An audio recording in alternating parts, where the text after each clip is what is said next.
am I here? Are we here? We're here. Hello. Hi, everybody.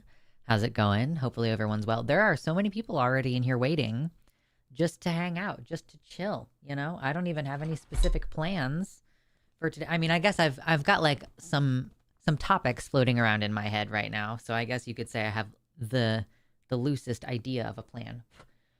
But it's going to be a free-flowing conversation as it usually is. But so I'm happy to see so many people already hanging out. The YouTube chat is bumping. Don't forget to hit the like button, please, because it'll show the show to more people. And I would love it if most of the streams being like chill, relaxed streams is like what gets us an audience, Two very different vibes on this channel right now. We've got the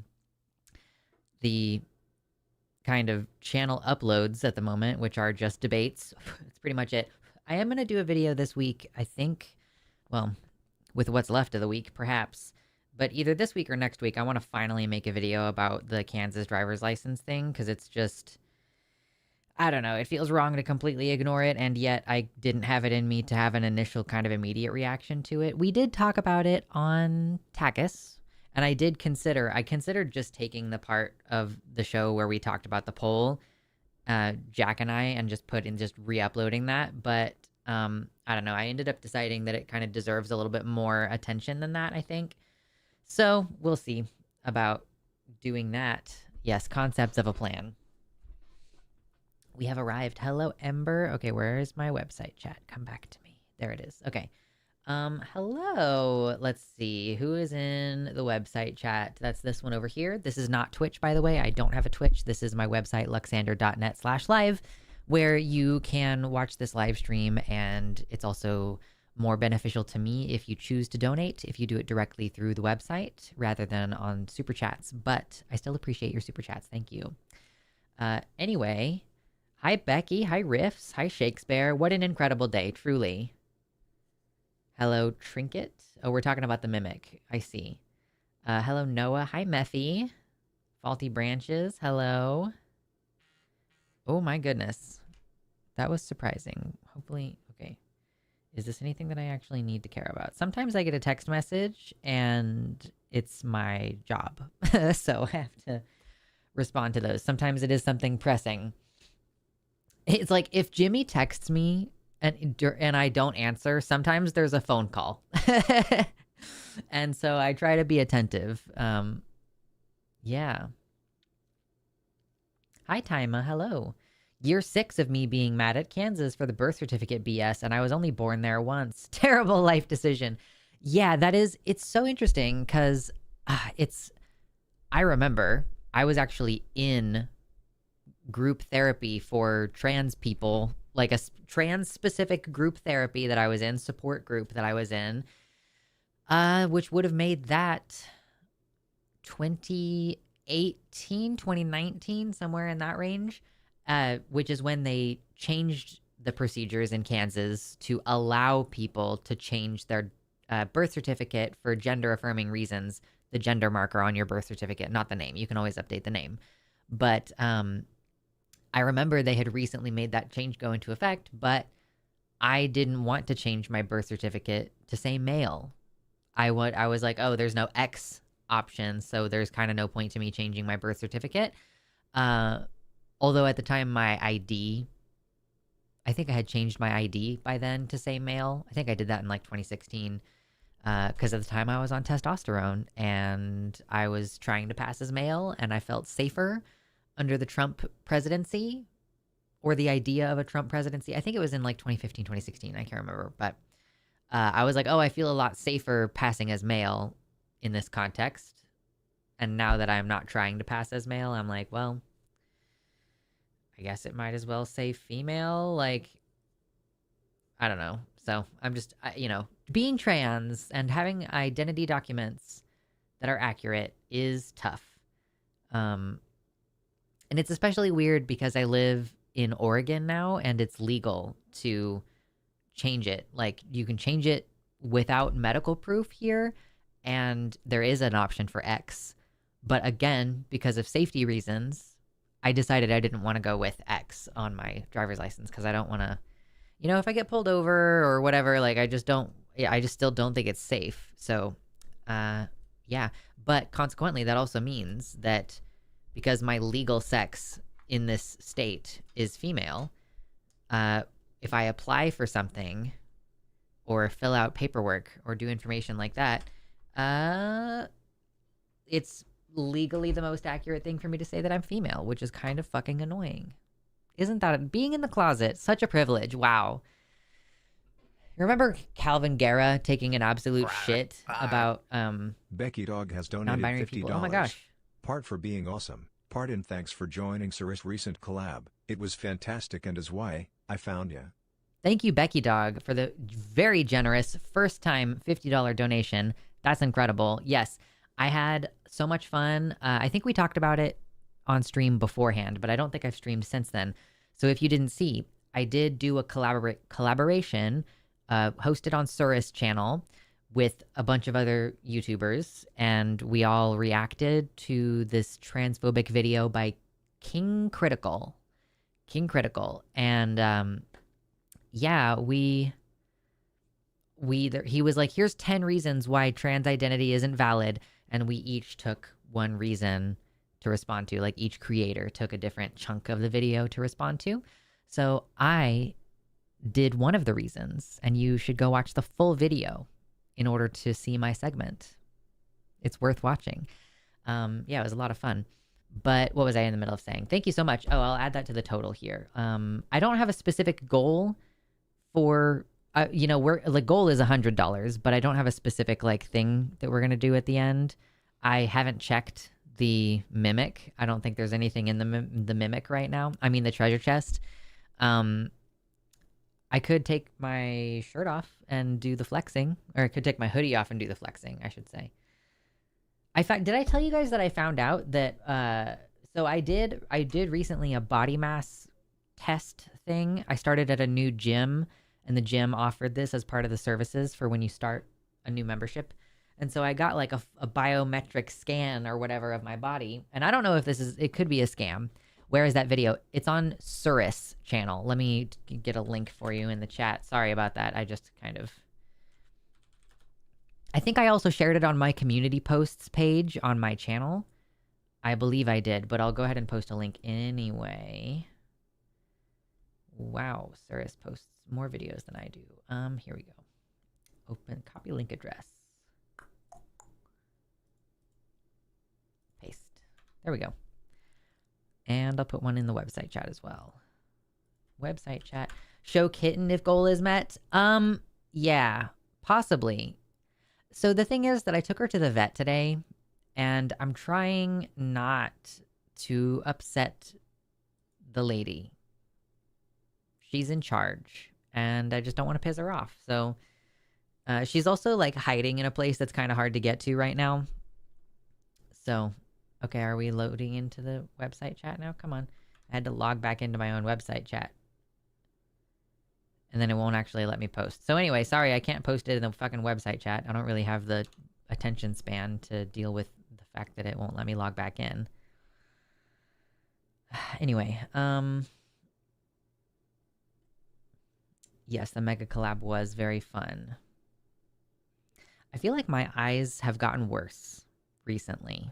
So I feel like it's harder for me to read than usual, which is weird.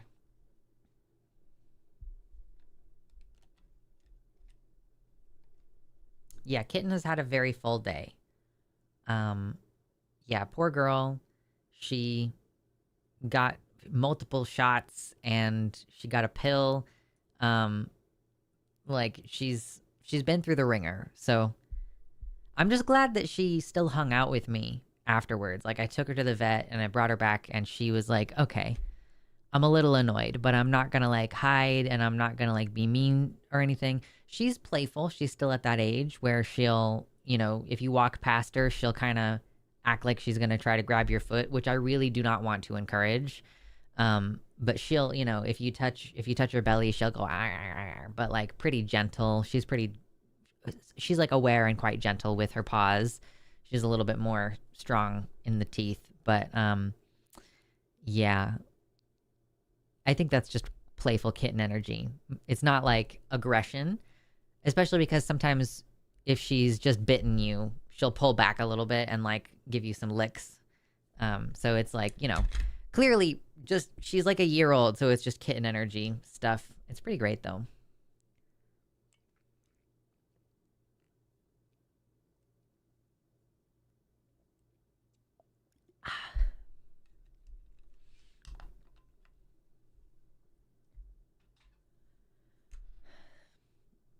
I'm genuinely at a point with this where if someone is transphobic, they must just be deliberately supporting the Epstein class. Yeah, I haven't yet brought that up, but I would really love to in the future. Oh, I'm going to be on Takis tomorrow, actually, but I'm going to be on Takis with Josie. I guess being on Takis with Josie allows me to be spicy. Like, I'm allowed to be spicy. Because Josie usually isn't, but, you know. Josie and Alyssa last night, because Taylor's internet was not working or something yesterday, and so Josie came on Chewed Gum, and so Josie and Alyssa is like a great combo for just like a super chill time. It was a similar thing when I recently covered, I think it was actually this past weekend, when I covered the early show, the one that Matt is usually on. We had Promise and Seth Andrews, so I'm like, okay, it's going to be a very relaxed experience. Cats show affection in a lot of ways. That's so true. I love when kittens do the bite, bite, lick. Yes. Yes. She's a cat. So, you know, you have to kind of be able to read her a little. I'm not perfect at it at this time, but, you know, there's a certain amount of, like, checking to see, like, do you want to be petted right now? Or like, oh, I see that you want to play. Let me go get a toy. Like, let's get in here. And she's not the biggest cuddler. I'd like her to be a little bit more cuddly. But usually if I go sit, I have a beanbag chair, and if I go sit on the beanbag chair, she will, like, come lay on it with me for a little bit. I would like to test this out. I was actually maybe even thinking tonight, depending on, you know, just how my evening goes. But soon I want to go hang out in the living room with the beanbag chair and just see if she'll sit with me through a movie, or like if she'll hang out for a little bit and not want to stay for the whole movie, or like maybe it'll depend on whether it's a loud movie. Did you hear me say your name? Or just a lot of her favorite words, maybe? Anyway. My cat showing affection, walking between my feet while I'm going downstairs, playfully trying to kill us both. So true, bestie. So true. So she does kind of, anytime you're in the kitchen doing anything. So part of this is, I'm sharing with you what's been going on, because I missed 2 streams. So what have the last 2 weeks of my life been like, basically? Or a week and a half or so. And it's mostly, like, a lot of it is the cat being in my house, right? Like, she's here. And she's here all the time. So that's a big thing. So yeah, anytime you're in the kitchen, she will try to commit murder in the kitchen, where she's just trying to be all up in your business, and you end up trying, like, you're trying not to kill her or trip over her. So you end up, like, doing weird stuff to try to, like, go around her and not kick her, but, like, also stay upright and not drop whatever you're holding. So yeah, there's definitely, like, some attempted murder and some maybe, like, she's going to get accidentally kicked a couple times before she learns. Like, it's inevitable. Like, I've bumped into her not knowing, and I'm like, oh, I'm so sorry. You know, you're good. But, you know, it's like, ugh. They are clever bastards. They're not very smart. It's like, I genuinely think that the weaving between your legs while you're walking around is totally innocent. Like, I don't think they understand that they are severely fucking you up. I'm moving into a place where I'll have privacy. Ooh, yes. And then I'll be able to stream on the regular and from the same location. It's a pain to set up and take down for every stream. Truly. Yeah, when it comes to anything that you want to be doing on a regular basis, I've really found that reducing the total number of barriers is so much better for every step of the process. So, like, if you can take all of the items that you need for a task and put them near each other. Like, I keep honey in the same area as I keep my tea bags, so that I have easy access to all of the things that I will need to make tea. And also the kettle's right there. So I have so right next to the sink, actually, I have, like, a little drink station. I have like my hot water kettle, my bags of tea, all my different assorted teas, and keep the honey over there. So yeah, all of the steps of like walking around the kitchen are eliminated, and therefore I can just move to the next thing. So yeah. Oh, I can't even imagine for work. Honestly, that's like why my office is set up the way that it is, and I keep thinking like I want to change the way that my office is set up. Welcome to the website, Ali G. What's up? I keep thinking I want to move around the stuff in my office because it's just like not a very it's not got the right feng shui. It's just not like the right it's not a good setup for a room. Like the desk is in the middle of the room. Like this wall is pretty close to me. And there's like shit in here that I can't change. So yeah, it's kind of not the best setup, but it is set up this way to make it to where literally the only thing I have to do to get set up for stream is like open the software, you know, and like take my little camera lens thing cover off of here, like turn on my light, which is right there, and get things going. So like the fewer barriers, the better, I think is definitely for anything you want to do on a regular basis. I've got some thoughts today about productivity and how to channel your energy into other things. It's like one of the primary things that I'm struggling with right now is having ADHD basically and not being medicated for it. Hoy, Merlin. Hello.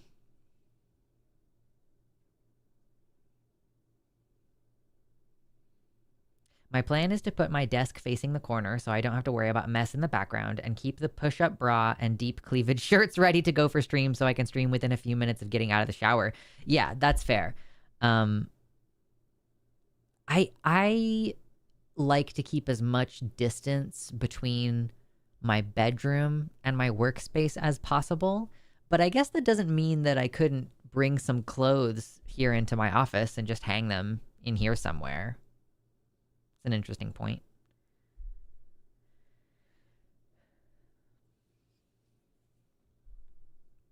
My adult cat didn't get proper kitten socialization, stray rescue, and it's hard trying to get him to play with me. Honestly, I kind of don't... I struggle with this. I really love to like get my hands involved and play with a cat who's gonna go like...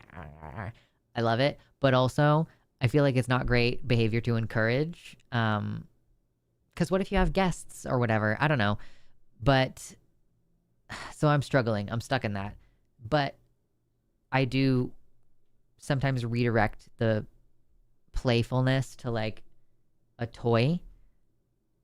So there's like a stress ball basketball that we have one of, and I don't know how it ended up on the floor, and I have no idea where it came from, but she fucking loves that thing. She loves batting it around. It rolls across the floor super easily. She can grab it, like she can sink her teeth into it and carry it around. So we will have to watch to make sure that there aren't like chunks of foam coming out of it, because I think it is made of foam. And it's got like some grabby texture on the outside like a basketball does. So I think I might buy her like a dozen of those things, because I'm like, where's your ball? You knocked it underneath something? Or like, she does have a couple little hidey places, and if she can pick it up, I know she's picked up and taken a different toy back into one of her kind of inaccessible hiding places. So I'm like, do you keep taking the basketball away from yourself? Like you're like tucking it away somewhere, and then the next time you feel playful, you come try to lunge at my feet instead of, I guess I'm trying to sort of teach her to independent play, right? You've got a basketball, knock it around the floor in the bathroom or something. Just don't require my attention 24/7.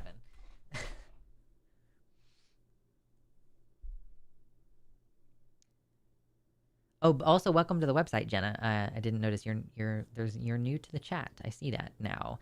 My cat doesn't use his teeth. I don't think he knows he's a cat, but he plays with balls with bells. So I roll around with him and try to get him to interact with me. Nice. It's a process, It's a process. Merlin says, hopefully getting a new job soon so I can do more art, i.e. printmaking, music, and maybe streaming. Yes, I'm so excited for you guys. Um, I've recently swung pretty hard away from artistic creativeness. I guess I've been playing my guitar a little bit more than usual lately, but I'm not like songwriting.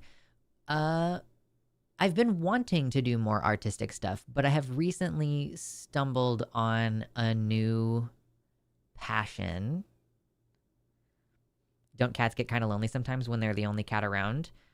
Possibly, but she is like only ever home alone for like a couple hours at the most. You know, like, I work from home, so like I'm here all day. And if I go anywhere on the weekend, then my partner is still at home, and my partner's home in the evening. So, yeah, I mean, she's getting all of her socialization from people right now, which I would like to think that that is as good as having a cat buddy. And some cats can't be with other cats, that's true. So it's going to depend on which one. Like, she reportedly she was in someone's house, like someone found her outside and they brought her into their house, but she did not like the existing cat. But also people are fucking stupid and they don't introduce cats correctly. I don't think she was planning to keep the cat. Like that's you know, obviously why she got surrendered to the shelter, but I don't think the person who had her before was planning to keep her in the first place. So maybe they didn't bother to do their due diligence where you're supposed to keep one cat in a room with the door shut and maybe even like block off the bottom of the door and just start transferring their smell back and forth on a rag. Like pet this one with the rag, pet the other one with the rag, back and forth. And then you can remove the blockage from under the door. And so they can smell each other and they can reach their little paws under the door if they want to. And then like, so it's a gradual process of like allowing them into each other's spaces instead of just like throwing them together. So yeah, there's a whole fucking thing. And you can use treats if the cats are treat oriented to create positive associations with the presence of the other cat. Like, you let them smell the rag with the combined scent of them and the other cat, and then you give them a treat or whatever. Like, it's a whole process. And so I don't know if her having an issue with another cat is because she is going to be better off without another cat, or if she just wasn't introduced, or, you know, the other cat maybe was more territorial. Like, I don't know what the deal is.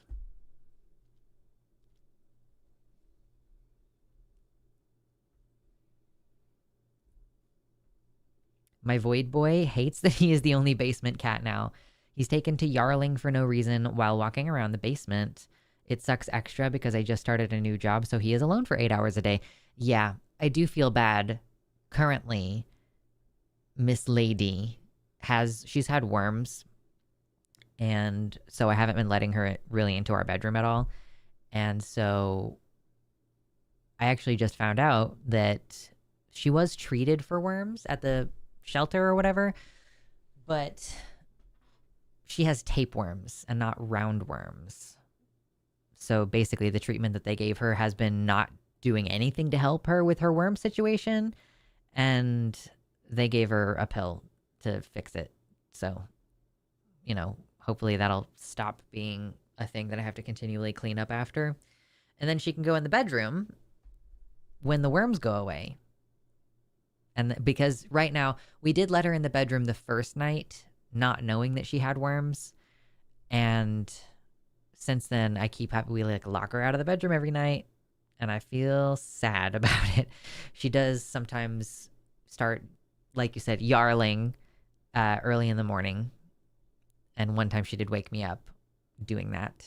So she is a little bit of a problem. But eventually, and listen, I'm coming off of having had 3 cats that I didn't really let in the bedroom very much. Like, or sometimes during the day. I mean, you know, like you can lay down on the bed during the day, perhaps, but that is subject to change, and never while we were asleep. You know, it's my partner and I in a queen bed, which is already a little bit too small really for the two of us. And then you add cats into the mix. Cats who, for the most part, like to lay directly on top of us.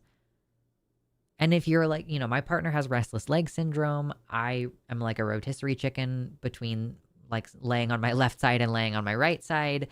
So it just didn't work with my last 3 cats to have them in the bedroom because they'd try to lay on top of us. And I was like, I'm sorry, but you can't do this. I don't sleep well in general.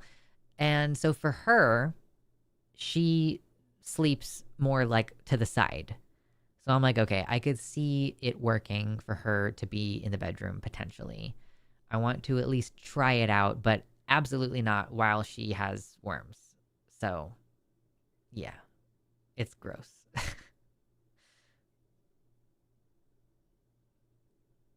Getting a black cat was part of my gender transition. I always wanted to be a witch. That's very funny. Ooh. I'm going to grab something for myself, and I can tell you about one of my newest obsessions when I do. I'll be right back, though. Don't go anywhere.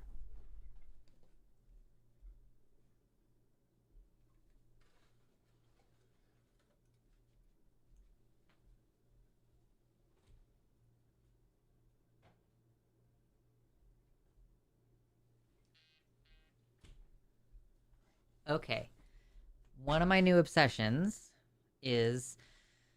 So my younger sibling, I'm like, I will buy you any food that you want, any food item that you want. They are too skinny. So I'm like, any sweets that you ever want, I'll go ahead and get for you. And so they've been asking for sodas. And it's, sometimes it's root beer, sometimes it's cream soda, and lately it's been Dr. Pepper. I've just been basically consistently getting Dr. Pepper because my partner and my younger sibling both drink it. And the unfortunate thing about that is that then I drink it because it's there and I like Dr. Pepper and I'm struggling with some of my health goals.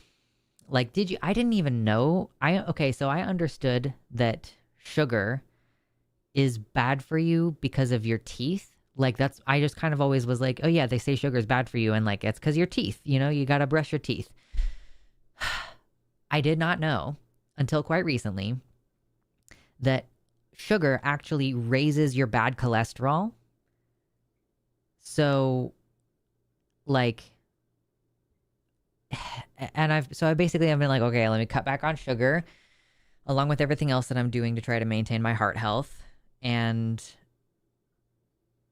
I am now so pleased, and you all are correct. You did see Dr. Pepper Zero Sugar. Forrest, it's so cool that I get to talk to Forrest Valkai every week, by the way. I only just kind of realized today, I'm like, that is a cool dude.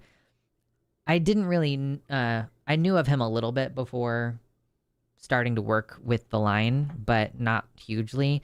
So it's not like a starstruck thing or anything that I'm like, damn, it's really cool that I get to hang out with Forrest Valkai every week. It's just like, he's a really endearingly dumb individual that I like to hang out with. If somebody tells him I said that, he's going to appreciate it. I'm sure. He's going to think it's funny. I'll tell him that to his face. I'll tell him that the next time I see him. Like, Forrest, you're an endearingly dumb person, and I'm glad I get to hang out with you every week. But he had a guest on named Ella. And she has I think she focuses on like shorts content. But she was talking about how, there's among the many different things that she was kicking around about, like, what are some different topics that we could cover during the stream? Artificial sweeteners is one of them. Because apparently there's, like, no evidence that they're harmful. And actually there is some correlation between, it's like a couple of studies where they had groups drinking different things. And the group that was drinking not diet, but was it maybe diet? It was either diet or zero sugar. This is technically a diet thing, right? It's like diet soda, technically, even though it's not called Diet Dr. Pepper. Anyway,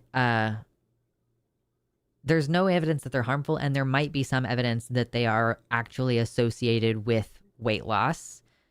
So, like there's a group who's drinking regular soda, and a group who's drinking water, and a group who's drinking something like this.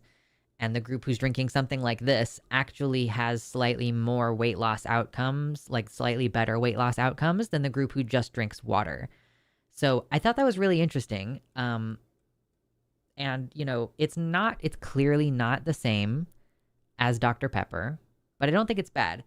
Also, I saw another creator whose name I cannot remember. He's a white guy who takes off his shirt sometimes, and he's way buffer than you think, and he's got like a soul patch.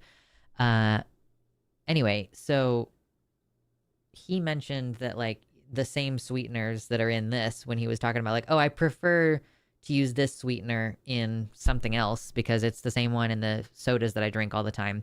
So I was like, I will give Dr. Pepper Zero Sugar a try, and I like it. It's quite good. It's like drinking a soda. It's a soda. And it's satisfying. Like, you know, Ella was saying, thank God for these artificial sweeteners and stuff, because she has a major sweet tooth and she's a fucking buff lady. Buff lady. So, yeah, of course, I'm like, that's incentive for me. So now I can, I'm trying not to exceed like 3 per day. Liam, yes, Liam is the guy I was thinking of, the white guy with the shirt off. So this is, it's like, it's cheating. It kind of feels like cheating. It's like, I just get to taste something that's like basically as sweet and delicious as a soda, but it's not gonna fuck up my teeth or like make my cholesterol worse. Aspartame is said to be a carcinogen. Yeah, people do say that. It does not bear out in the studies. Like, there's no, I don't think there's any studies to support that. People just say it. Is that another one of those? But there's caffeine in there. Is there? Yeah, there is a little caffeine in, right? I mean, I guess so. It hasn't really, yeah, there's caffeine in there. Yeah. It hasn't really bothered me, the caffeine. You can get caffeine-free zero sugar soda. Hell yeah. I guess I really wasn't thinking about the fact that there's caffeine in Dr. Pepper. But yeah, I guess that's... So yeah, but so clearly it's not the same, but it's also Dr. Pepper. So it's got some variation in the taste anyway. And it's still spicy water. You know when you drink a soda, and it's actually not as spicy as regular Dr. Pepper, which is very interesting. But you know how like carbonation can kind of hurt your mouth a little bit? I thought there was a link between aspartame and dementia. Let's see. This has aspartame and ACE-K, or it's like asulfame potassium. I don't know how to pronounce it. I can read, but I can't speak. What was I about to do? Yeah, aspartame and dementia. Okay, cool. Yeah, let's look it up.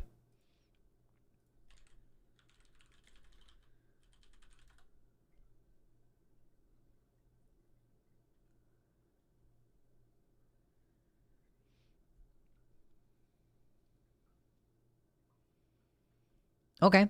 Artificially sweetened soft drink consumption was associated with an increased risk of stroke and dementia. Let's see. This one... Does it talk about sugar?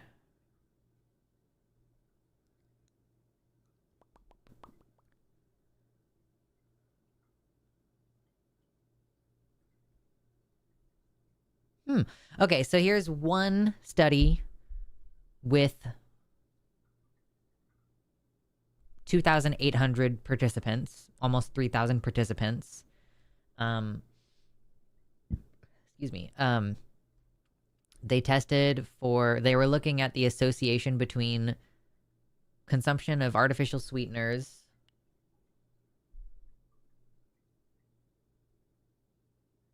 when is this from also? So okay, basically like they adjusted for lots of different factors that could also contribute to this risk. And they found an increased risk of ischemic stroke, all-cause dementia, and AD dementia. And sugar-sweetened beverages were not associated with stroke or dementia. Okay. So there's one study. Artificially sweetened soft drink consumption was associated with a higher risk of stroke and dementia. So I guess I would love to see some kind of comparison. Yeah, because, well, hold on. It also says, I'm sorry, let me just pull it up. I feel like you can barely fucking read it, but I'll do my due diligence and put it on the screen anyway. Sugar-sweetened beverages are associated with cardiometabolic diseases, which may increase the risk of stroke and dementia. Limited prior findings suggest that sugar and artificially sweetened beverages are both associated with an increased risk of incident stroke, although conflicting findings have been reported. To our knowledge, studies are yet to examine the associations between sugary beverage consumption and the risk of incident dementia. Accordingly, we examined whether sugar or artificially sweetened soft drinks were associated with the 10-year risks of incident stroke and dementia in the community-based Framingham Heart Study. We also examined total sugary beverages, which combined sugar-sweetened soft drinks with non-carbonated high-sugar beverages such as fruit juices and fruit drinks. Methods, blah, blah, blah. Take me to the conclusion. Results. Table 1 displays cohort characteristics classified by total sugary beverage and artificially sweetened soft drink intake for the large stroke study sample. Total caloric intake increased across categories of total sugary beverage, but not artificially sweetened soft drink intake categories. The prevalence of cardiovascular disease and diabetes decreased with more frequent consumption of total sugary beverages, but increased with greater consumption of artificially sweetened soft drink. Okay, interesting. So it's kind of like, I think basically everything has a risk of hurting you in some way, I think is kind of where I tend to land with stuff like this. So it's like, okay, if you drink soda, regular soda, it's increasing your risk for, like they said, like cardiometabolic diseases. So your risk for heart disease, like I said, it makes your cholesterol go up. So your risk of heart disease and stuff is up when you're taking a lot of sugar in. And also it can cause metabolic problems like diabetes. And artificial sweeteners can also harm you in some ways. Like they seem to be associated with dementia. I don't think there's a causal link is kind of what I was reading. Like overall, I think that there is like an association, but we don't know what the causal mechanism is. So cool. Maybe like it is still like the best option for total overall health. But listen, if diet sodas are also more correlated with weight loss than just drinking straight water, because visceral fat and obesity are associated with a lot of negative health outcomes. So it's like, if maybe like using diet sodas as a way to curb your cravings during a weight loss period could mean that the total overall impact is like helpful, as long as you're not like making it a constant habit. Now, this is my first 12 pack of Dr. Pepper Zero Sugar, and I've been drinking a lot of it. Maybe I'm stressed or something, and I need to, maybe I'm craving, sugars because of stress or something.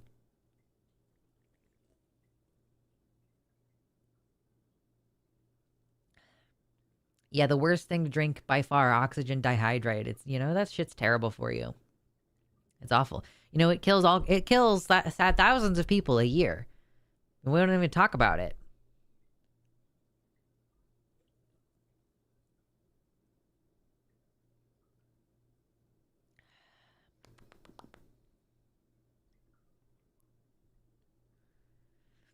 Take me to the conclusion is now my earworm. It's like a Bill Wurz jingle. True. I fucking love Bill Wurz. Dude, seriously.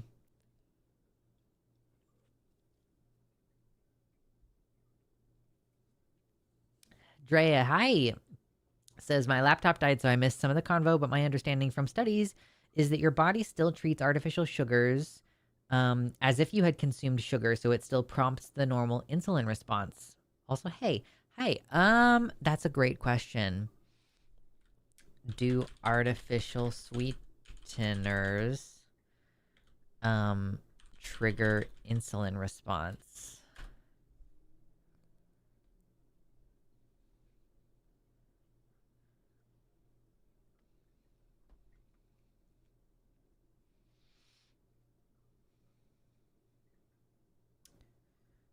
Reading.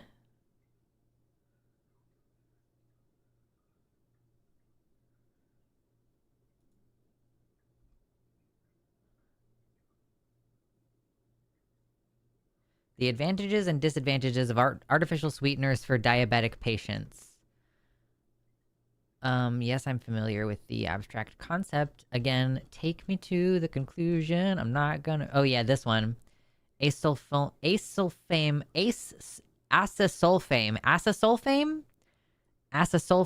potassium, or ACE-K. Anyway, and aspartame. Those are like the two combo sweeteners in the zero sugar stuff. Artificial sweeteners and taste receptors.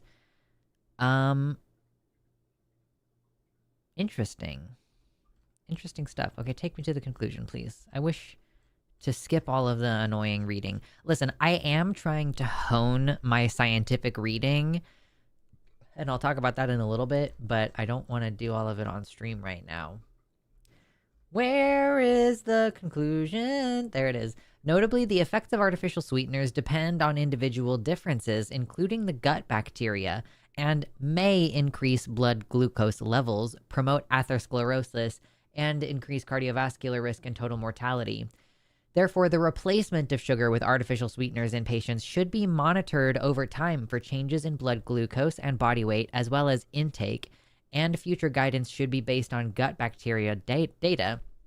It should be noted, however, that the use of artificial sweeteners from an early age may lead to an insensitivity to sweetness, which may increase cardiovascular risk and total mortality. Oh, wait. An insensitivity to sweetness. Interesting. So that you end up, like, eating more sugar? Oh, that's weird. Understanding individual information, including gut bacteria, genetic traits, and epigenetics, will lead to future risk assessments, such as elevated blood sugar from artificial sweeteners. It's also interesting to note that the effect of artificial sweeteners on the intestinal tract is to promote GLP-2 secretion without increasing blood flow. GLP-2 is thought to contribute to homeostatic signals, such as the promotion of nutrient absorption and the maintenance and repair of the intestinal mucosa. Patients with digestive disorders who have residual GLP-2 secreting cells may benefit from short-term artificial sweetener administration. Oh, okay. Weird. So it depends. Like, literally, it depends person to person whether drinking artificial sweeteners triggers your insulin response. Huh. Oh, Tea Gang checking in. Tea Gang. I haven't been drinking as much tea as I would like. I'm like trying to get going in the morning, and I haven't figured out a way to reincorporate tea into that. I'm not very good with switching tasks or task initiation. So a multi-step process, like I said, I try to, maybe I need to do even more consolidation. Like the mugs aren't in the place right next to my tea area. Or, like, I think the honey may have gotten moved to the pantry instead of by the kettle. So, yeah, I don't know. We almost got a Where Is Your Boy tonight. Thank you. Somebody appreciating my obscure Fall Out Boy references. Thank you. At least I feel like Where Is Your Boy Tonight was a relatively obscure one. Like, it's not one of their popular songs, surely.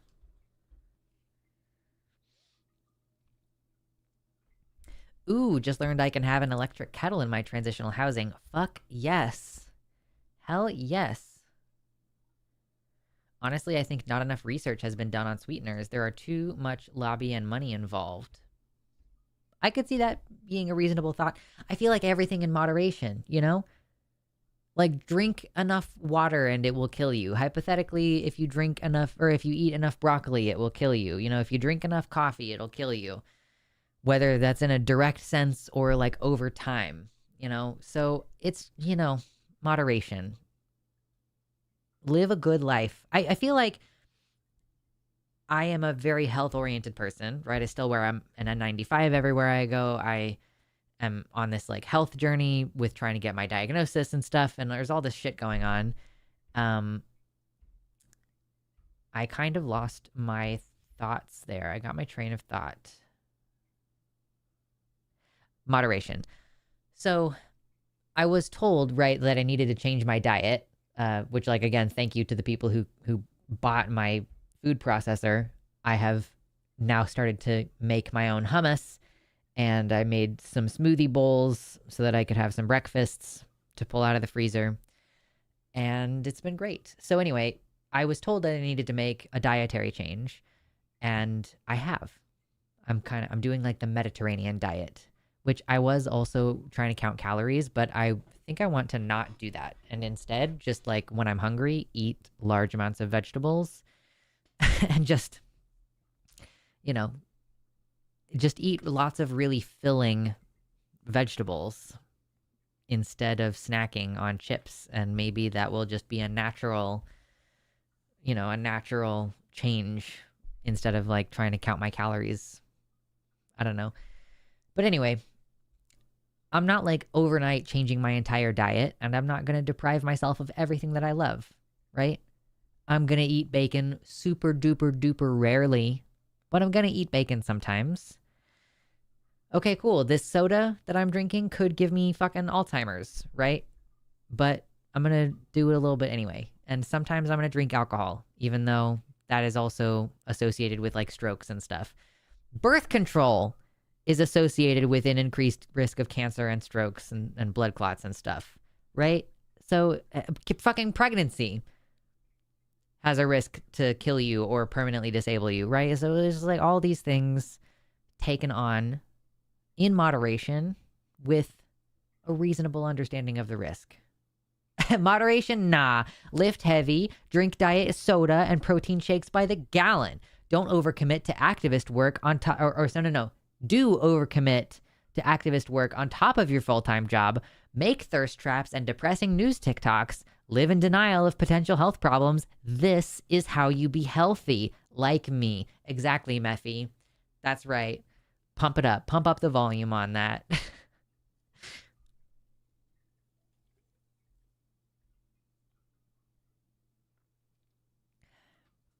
Eat lots of celery. Yeah. I keep getting celery and then not eating it. I think celery for me is more of a put it in soup kind of food. Occasionally I'll be like, oh yeah, I have celery in there, and I'll pull it out and it will not be floppy yet. And I'll go ahead and but I need to maybe just plan. Is like, I'm going to buy celery this week, therefore I have to eat celery for lunch on Tuesday and Wednesday. I'm like, do I need to start meal planning the first part of my day? Because we have a meal plan for the dinners. Does it just gradually expand? This is what's happening to me in my 30s, okay? I am fucking meal planning. I've got all these like health things that I'm doing. I'm like trying to drink diet soda. I'm like I have a gym membership again.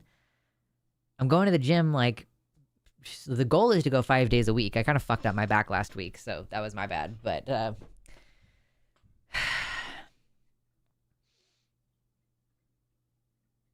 anyway, I need to manage my life a lot is what I'm getting to. My POTS diet, high sodium. I'm supposed to be consuming more sodium, but it's like kind of a drag. I kind of fucking hate it, actually. I haven't figured out a way to do something that I have to do every day like that, because it's all day. You have to keep the sodium going all day, and I haven't really figured out how exactly to do that in a way that doesn't make me upset.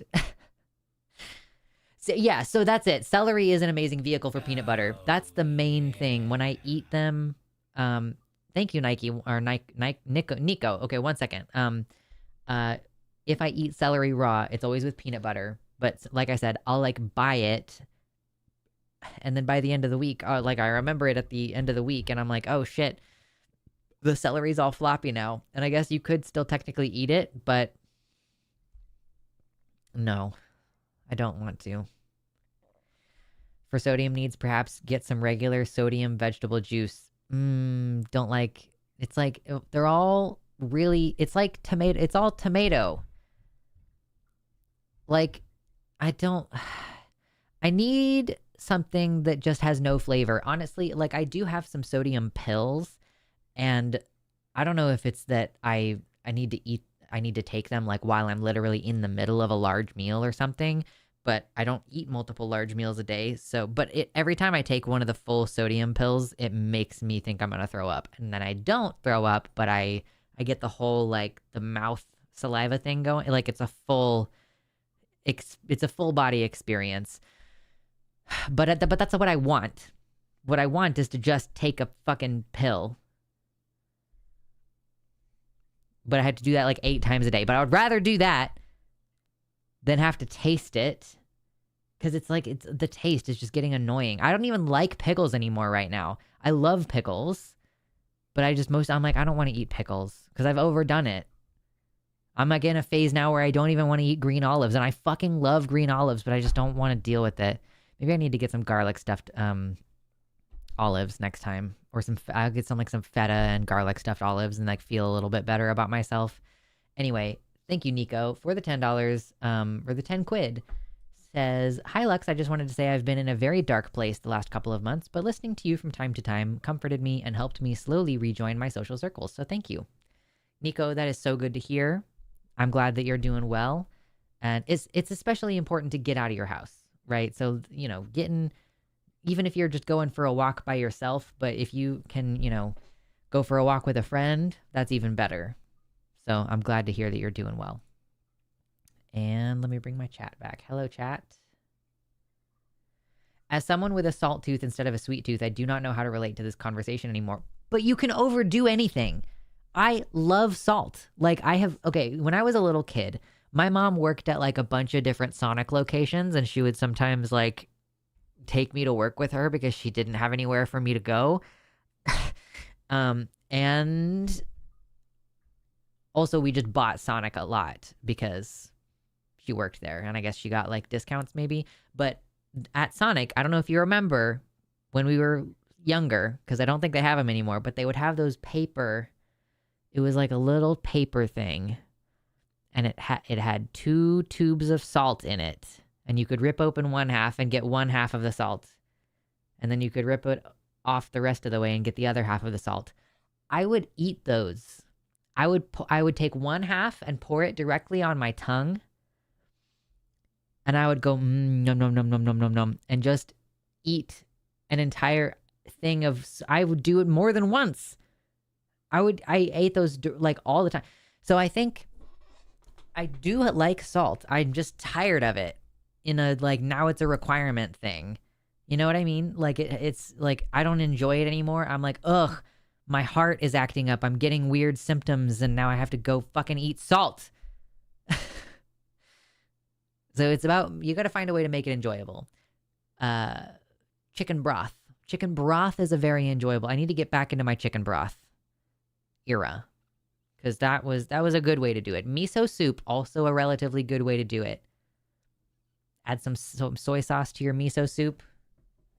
That is the most relatable unlocked childhood memory. What the hell? Listen, did you guys ever, the salt tubes? Okay, everybody's on, yeah, we're on board with the salt tubes.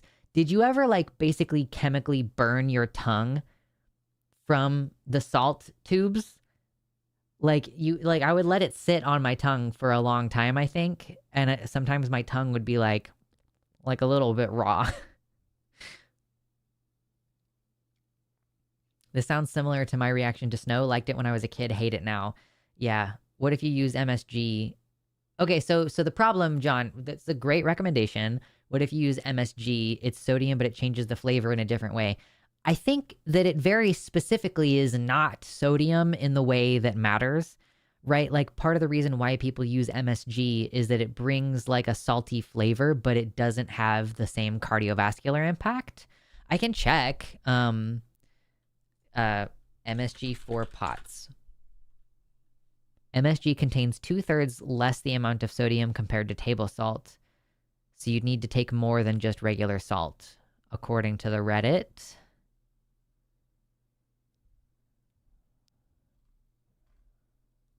So, yeah, I guess that's technically an option.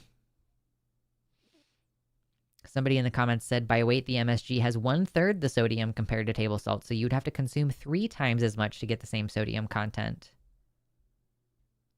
Oh. Okay.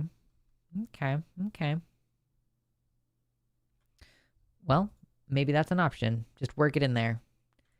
I burned my tongue with sour candy. True. I used to put warheads in a cup of water, drink the sour water, and then eat the warhead.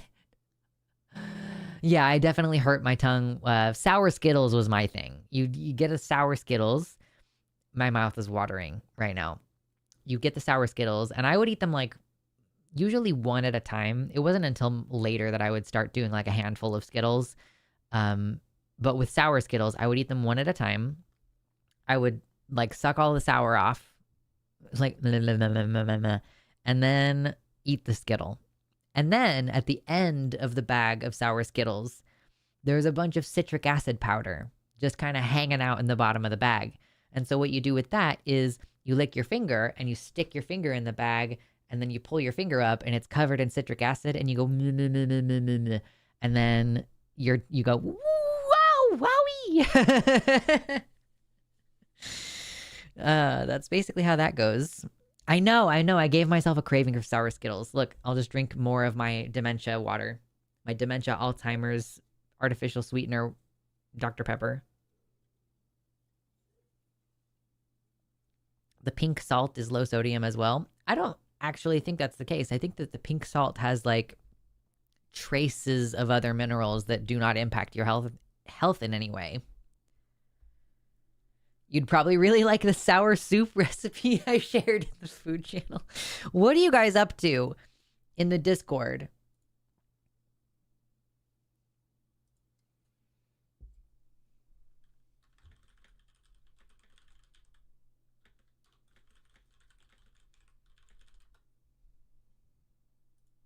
Okay, sorry, I had to respond to a message that I got. What are we doing? Food channel. Food and cooking. This one, oh boy. It's from like a month ago. It went right to it. This one's a banger. It's basically a potato soup with pickles supplying the bulk of the salt. A little sour, but not overly so. Potato soup with pickles in it. Let me open this image. Oh, it's a little bit blurry. It's just a tad bit blurry. Can I? Inspired by Naomi Novik's Spinning Silver. Butter, 1 leek, 2 large carrots, 2 celery stalks, dry white wine, chicken broth, 3 large dill pickles, finely chopped, reserving 4 sliced pickles for garnish. 1 cup dill pickle juice, 3 large russet potatoes, peeled and diced, parsley, dill, Old Bay seasoning, salt, freshly ground pepper, cooked ham, diced, 3 cups cooked ham, 1 cup sour cream plus extra for garnish, and 1/4 cup, 3/4 cup, maybe 1/4 cup, all-purpose flour, 1 small bunch of fresh dill for garnish. Okay, honestly, that doesn't sound bad. That kind of sounds good. It's got ham in it. Note, not all wolves have fangs and fur. That is an important thing to remember. Important thing to note down there. Okay, listen, no, that kind of sounds good, though.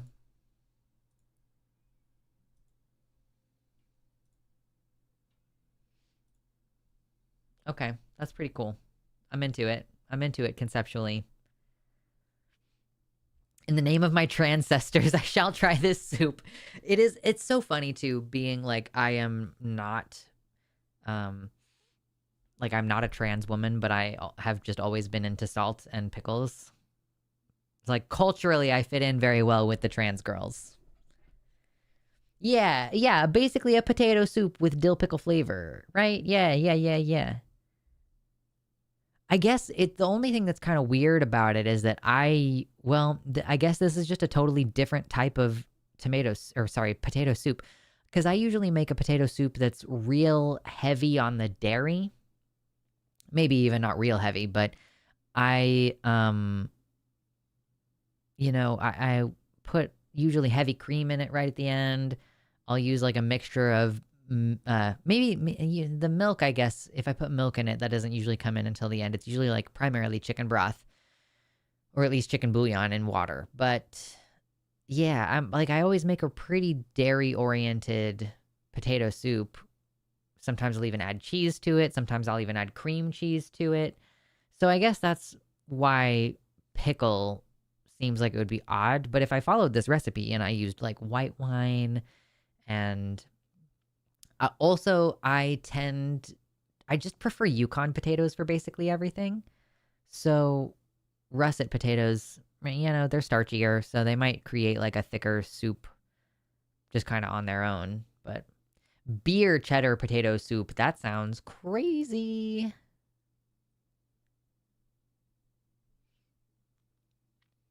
Yeah, I fit. Yeah, exactly. I fit in with the US based trans girls who've been put on Spiro. Yeah, and they crave the salt. They require the salt.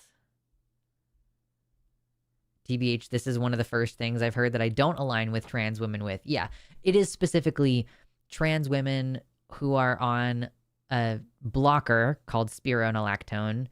It is a diuretic, so it makes you pee a lot. And then it makes you crave salt because salt is how you retain your fluids instead of just drinking water and immediately peeing it out. So, yeah.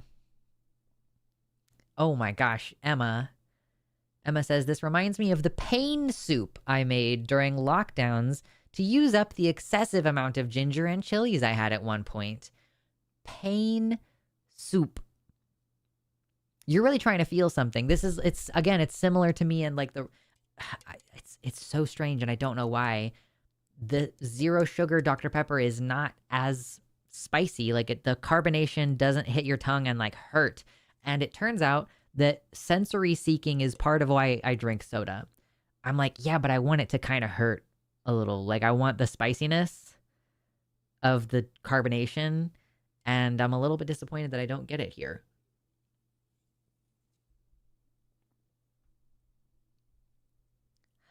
Oh my gosh. Miss Bunny Business says, pickles are so good. Same with pickle flavored rice. You can cook it with brine and water and eat it with roasted chicken or turkey. That sounds crazy. It sounds delicious, kind of, but like, that's wild. I guess it's sort of like when like Chipotle has like the cilantro lime rice. Like they've got lime in their rice. So it's like kind of the same, I guess. There's like a citric acid component. Yes, what is the point in soda if it doesn't burn, truly? Soda that doesn't hurt is fake soda. Yes, okay. Is this why I eat super spicy Thai food, like so hot I immediately regret it? It's like it hurts a little bit. Yeah, I think it is a sensory seeking thing. And listen, if you ever need a hot tip for getting yourself out of a really intense emotion, if you're like, I'm so angry and I can't calm down, or like I'm crying and I can't stop, this is one of the things you can do is like eat some. I sometimes I'll keep like a jar of jalapeno slices, pickled jalapeno slices, and then just like eat them. Get you some chopsticks and like eat a couple pieces of jalapeno, and the sensory overload sometimes distracts your brain from the intense emotions. You can do this with other things. You can do it by splashing cold water on your face or doing 15 jumping jacks. There's different kind of interventions that do the same thing. But yeah, or super sour. You could also eat something super sour. Soda gives me the hiccups. Interesting. Yeah. I'm trans and on spironolactone, and I don't know if I experience the salt craving. Do you pee a lot? Because if you're not peeing a lot, sorry if that's personal. we get personal sometimes here, so I'm sorry if that's an overreach kind of question. Sorry, but if you are not peeing a lot, maybe you're just getting enough salt. Or if you're not peeing a lot, are you also not drinking very much water? Because you could just be dehydrated. That's a thing that could be happening also.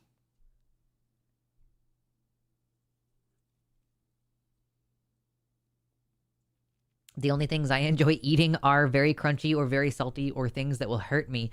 Timerinia. Sound off in the chat, everybody. Salt and vinegar chips. Salt and vinegar chips. They're so wonderful. It's so intense. I don't know what a lot means. So it's like, does it feel inconvenient how often you need to go pee? And are you drinking a normal amount of water? because the thing about spironolactone is that it's a diuretic, which means that it causes you to pee more. Basically, like diuretics like remove water from the body, so you don't retain water as well, and you can get dehydrated basically. So if you don't feel like you're drinking or if you don't feel like you're peeing so much that it's inconvenient, then either you are just getting plenty of salt and water, or maybe you are not drinking enough water and like overall are just dehydrated, because yeah, it just makes you pee a lot.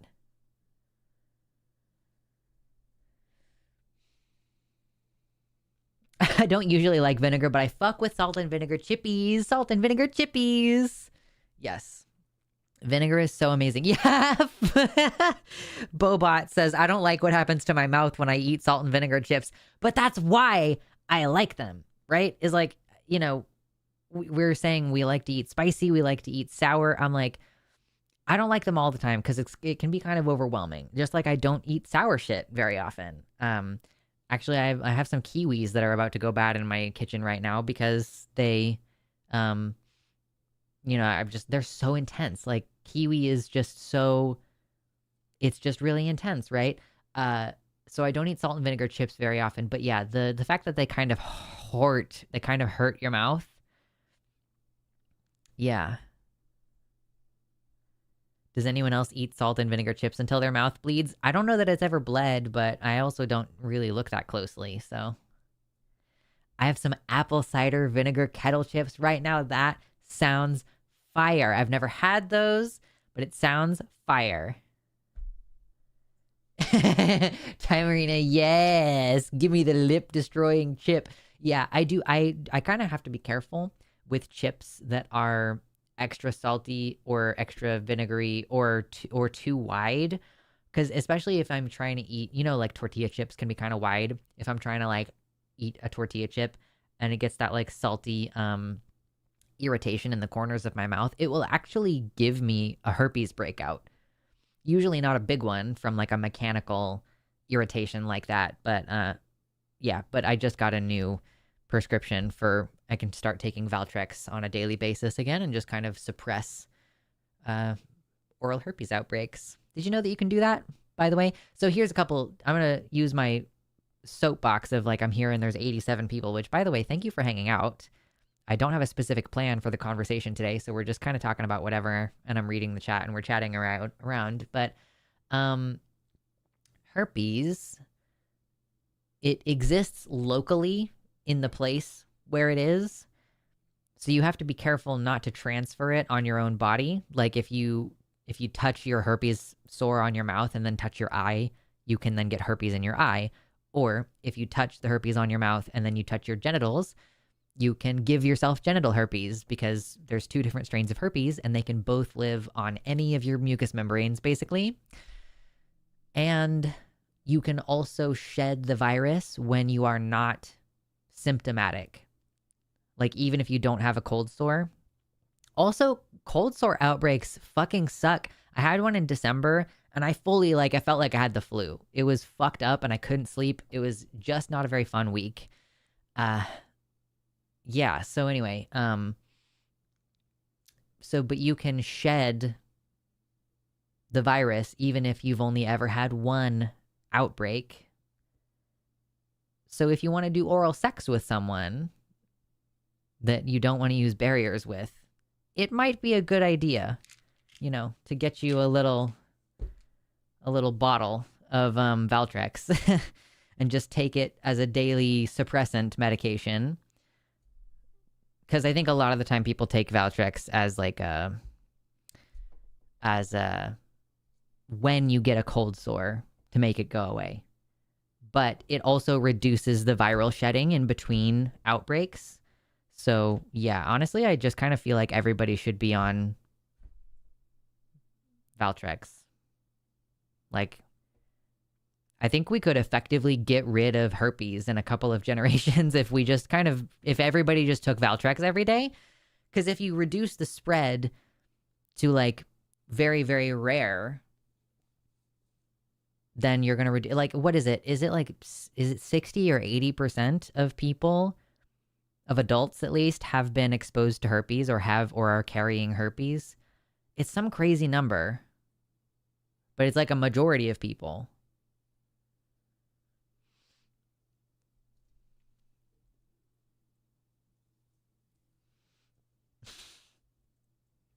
Carbs have flavor is my hot take, TBH. That's true. I did just try, we had some chickpea pasta, and it was like pretty good. I feel like I'm basically fine with replacing semolina flour pasta with chickpeas, and I've got one other one right now. I can't remember what's in it. It's like something and potato, I think. I don't know. I was like, or it's lentil. It's lentil and potato.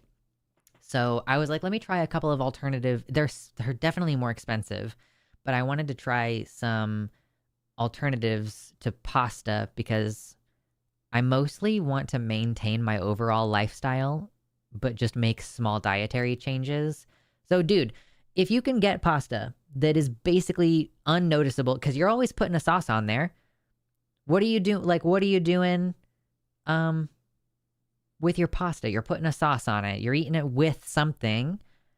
Pesto, tomato sauce, Alfredo, something. Nobody's eating cheese. Nobody's eating pasta plain. So I think it's pretty easy to mask any flavor differences by, if you switch it out. So it doesn't really matter. So you might as well get pasta that technically counts as a vegetable instead of being just a straight carb. And it's like satisfying and very filling and it's the same kind of chew. I did not go for like gluten-free pasta. Excuse me.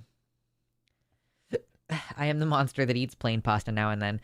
When I was younger, I was known to occasionally do buttered noodles, but that's butter still. It's butter.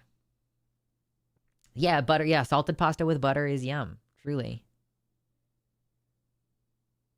The beginning of the conspiracy theory that Valtrex leads to autism, true. The meandering river of these streams are the best part. Yeah.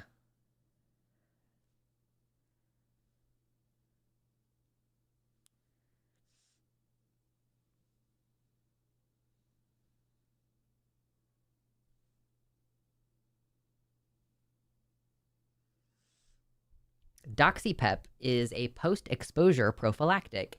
If you think you are exposed or live a higher risk sexual lifestyle with regards to HIV, please go to a clinic and get you some Doxypep. If you're a sex worker, get you some Doxypep. Can't you take PrEP as a preventative as well? Like you could take PrEP as a daily. I know that it is not without side effects. Oh, also, I'm going to be really interested to see how this research continues to bear out because it does kind of seem, so like Doxypep and PrEP, which are meant to treat HIV, also seem to be functional as a type of antiviral for people who have long COVID. So it could be that taking PrEP every day could reduce your incidence of COVID or intense COVID or whatever. I'm curious if taking Doxypep as a prophylactic, like after a known exposure, which I just personally I would rather just take something on a daily, right? Yeah, pre-exposure prophylactic for HIV. If everyone gets on PrEP, we can get back on track to eliminating HIV. Yes. So it is really fascinating because I think a pretty large portion of HIV transmission is not knowledgeable. Like people don't know that they have HIV and so they're transmitting it. They probably got it from somebody who didn't know that they had it, etc.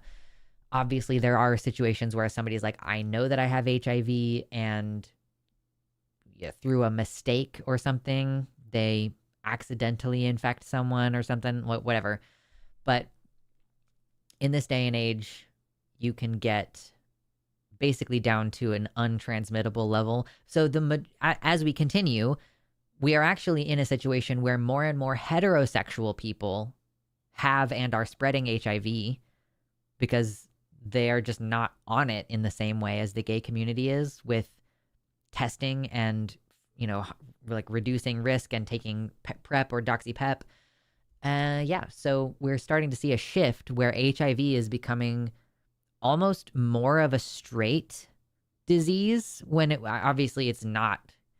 But if it was originally portrayed as like, here's the gay disease, then it's kind of funny how, yeah, I don't know.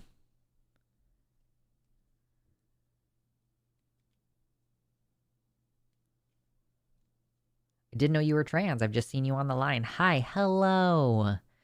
Yeah, I'm trans non-binary.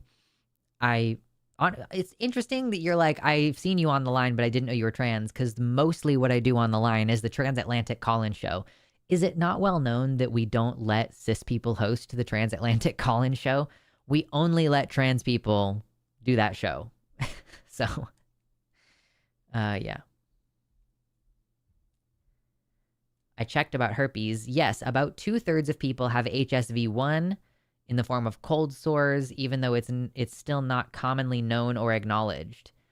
Yeah, and like honestly, I think most people who catch HSV1, which is the commonly passed around oral herpes, it's like I think the more mild of the two, because HSV2 I think is just usually like they're more bigger, more frequent outbreaks or something. I'm not totally sure about that, but with HSV1, a lot of the times people will get one cold sore when they are initially exposed, so when they first get sick, and then a lot of people just don't ever have they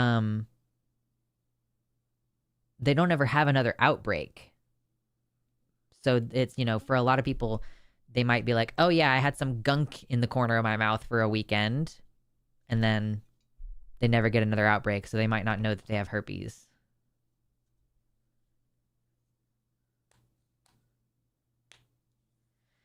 PrEP is specifically for HIV prevention. DoxyPep does help reduce post-exposure risk of more than just HIV.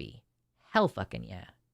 Yeah, exactly. Our LGBTQ communities have the education and infrastructure and motivation to keep each other informed and safe, and the heteros are falling behind. Yeah, along with all the rest of the deteriorating state of public health in this country and sex education in this country. And like, so gay people, we didn't really get sex ed in school anyway for our particular, right? Like nobody taught us how to have safe anal sex. Nobody taught us about, whether douching is safe or not, or PrEP or PEP or whatever. So those things are heavily reliant on community like orientation, right? We really need to pay attention and educate younger queer people, because this kind of information, even if this stuff makes it into the school system in California, sure, okay, California includes gay sex ed in their public school sex education for the high schoolers or whatever. There's still going to be gay teenagers in Alabama who are not being taught that. So, as much as I agree that it should be just part and parcel of a sex education in our country, that is not the case right now.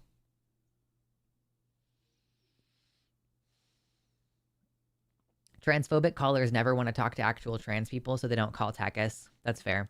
I do still think that part of the problem with TACUS is that it is so early in the day, but we're not allowed to change it, so whatever. I'm just gonna complain about that every couple of months. OMG, the only thing I was taught was abstinence. So far, it's worked great. Oh no. Oh boy.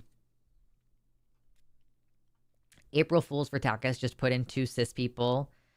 Yeah, that would be very funny. Let me check, actually. So this year, April Fools is on a Wednesday.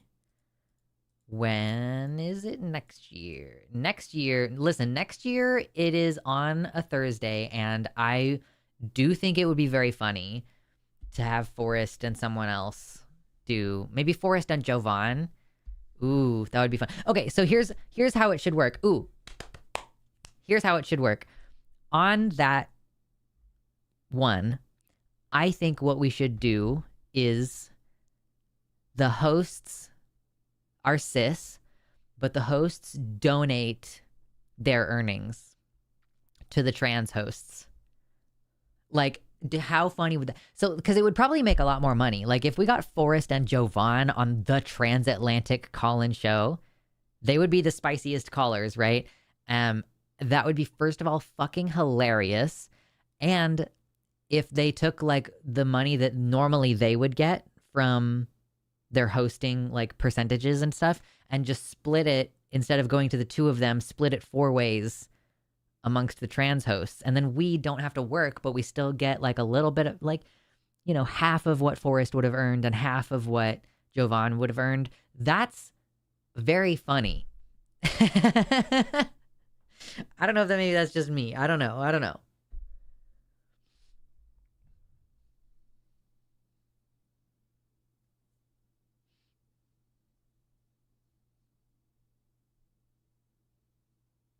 I wish Takis was later in the day. I feel like all the transphobic people I know would never be able to call in at the current time. Yeah, but I mean, you gotta remember that a huge part of why it was when it was is because there's a lot of fucking TERFs in the UK. And so having it at the time that we have it now, we can still catch that audience. Pitch this idea right now. Best fundraiser ever. Yeah, true. Just have the two of them ask the callers to prove that they are cis in order to explain how they can always tell, truly.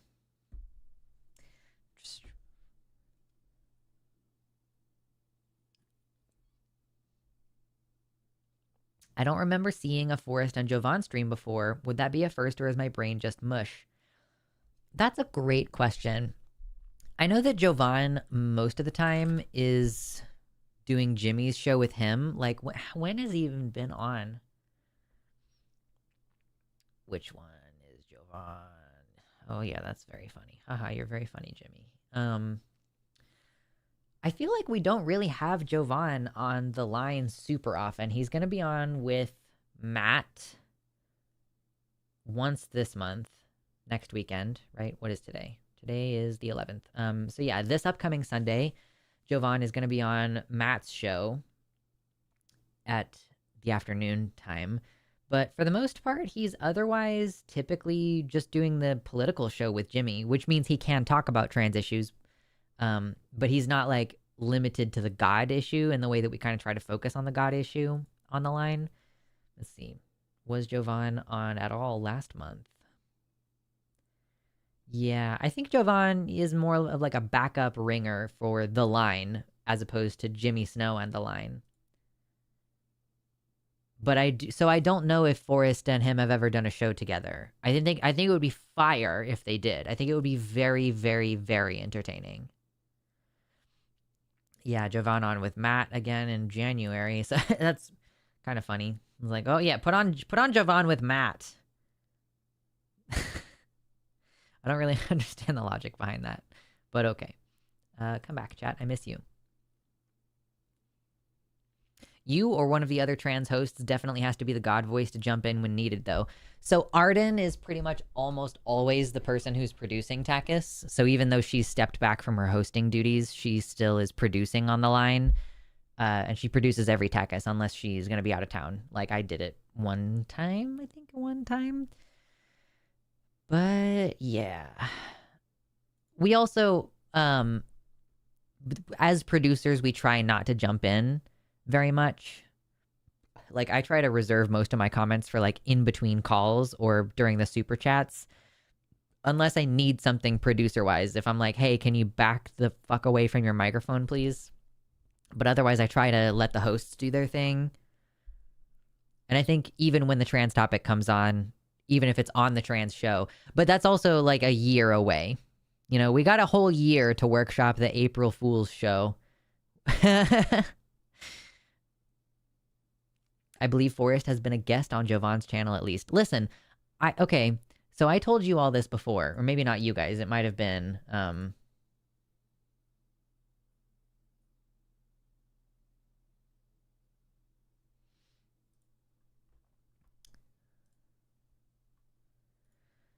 anyway, what was I in the middle of saying? Oh, I was checking something. Oh yeah, I messaged him on Discord to be like, yo, we should do a show together sometime, because we've both talked about wanting to do a show together, like on his channel. And at one point I was like, hey, chat, everybody should yell at Jovan to have him respond. And he did respond while he was live because everyone was yelling at him. And then I was like, okay, cool. Yeah, that was my fault. And then he hasn't responded to me again. So he did respond under your guys' pressure to respond, but he did not like follow up on scheduling a time to stream. The reason Takis was, yeah, of course, yeah. So Katie was a host, and she was one of the founding hosts of Takis, so of course it needed to be earlier in the day. And also, she would always drum up TERFs on Twitter and get a bunch of UK TERFs calling. So it's like, and it's like part of the reason I'm sure why we still haven't changed that time is because we do get a fair number of international callers. FYI, y'all, it's Jovan's birthday today. Damn, all of March babies. Jimmy's in March, I'm in March, Jovan's in March. We got so many March babies.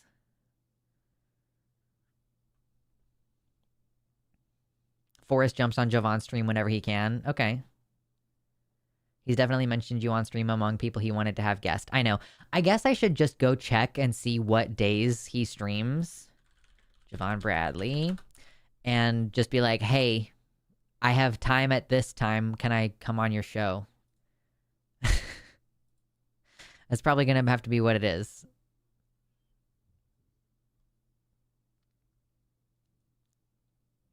I feel like I remember him. He does like different times of the day though. Is it not consistently at the same days and times? Like I have a schedule that I keep to. But I don't know if other people are the same where they're like, I go live at about the same time whenever I go live. The line goes marching on and on, hurrah, hurrah. True. I would love to be hired to be the TERF offender on Twitter. It does psychic damage to you. Yeah, like Katie, she's keeping a little bit of a lower profile these days. I think that she stopped doing the line.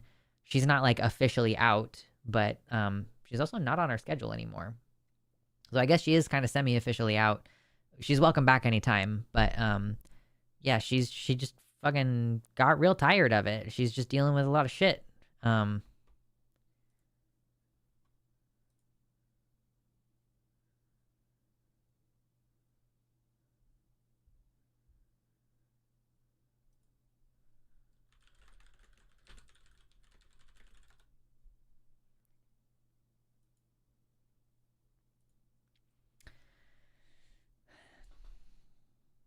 He never has a set time. Okay. Especially now because of medical stuff. Dude, we are all dealing with medical stuff. Jovan, Jimmy, myself, like Arden has occasional medical stuff. Fucking Forrest has occasional medical stuff. Taylor's got issues now. I'm like, dude, we are all experiencing things. And I don't mean to be a Debbie Downer, but y'all need to start wearing masks if you don't want it to be you too. Or if you don't want it to be worse. Yeah, we're talking about Jovan Bradley, who, if you haven't seen him before, he's one of our many co-hosts on The Line. And also he does his own stream, and it's pretty fun. He's a fun person. He's a communist, which is great.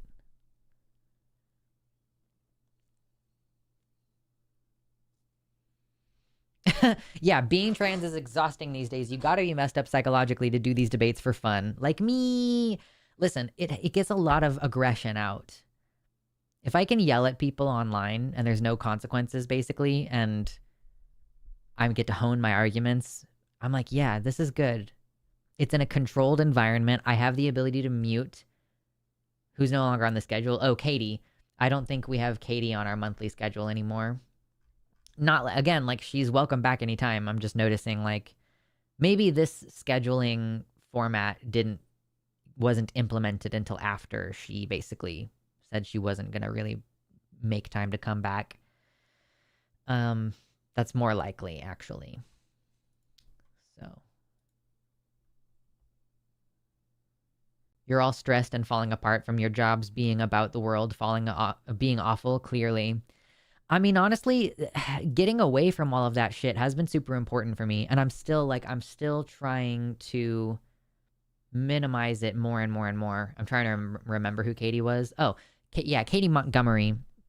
She's a trans woman from the UK, and she has long, like brownish blonde hair, and she talks about being trans a lot. She was like the founding, along with Arden, like the founding hosts on Transatlantic Call-In Show. But it's been several years since she was active on the line, and she was posting to her own YouTube channel a little bit last year, and then she stopped doing that too. So she's busy. She's doing other stuff. She has a job. She was a good debater, but I think the TERFs have worn her out. Truly. And like honestly, I'm not placing blame on her. I'm just going to note that she would like talk to people on Twitter a lot. And then I was like, okay, well, no wonder she doesn't have any energy for talking to people on the line. Like, she's spending an enormous amount of her time and energy talking to people directly in a deluge, in an environment where you can get like 20 people telling you you're horrible all within 2 minutes of each other, versus like a controlled one person at a time in the call, and then you have the power to hang up on them, you have the power to yell over them, right? Like, so I just kind of think that probably contributed to her overall burnout, that she was constantly, as far as I could tell, just pretty much constantly engaged with gender criticals and TERFs on Twitter. So I'm like, yeah, no wonder she burned out, and she needs to stop doing all of these things because it's clearly not conducive for her mental health. Yeah, it's been 7 months since she posted on her own channel. I can't imagine hosting a talk show like The Line where I couldn't mute people. It would be a nightmare. Yeah, totally. It would be not great. Oh, there's still soda here.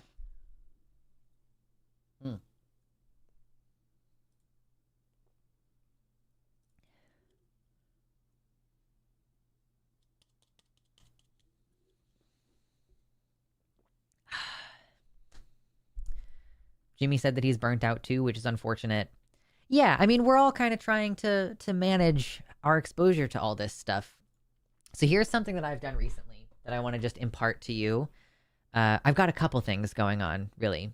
One day you and I will host together, Lux, and the circle will be complete.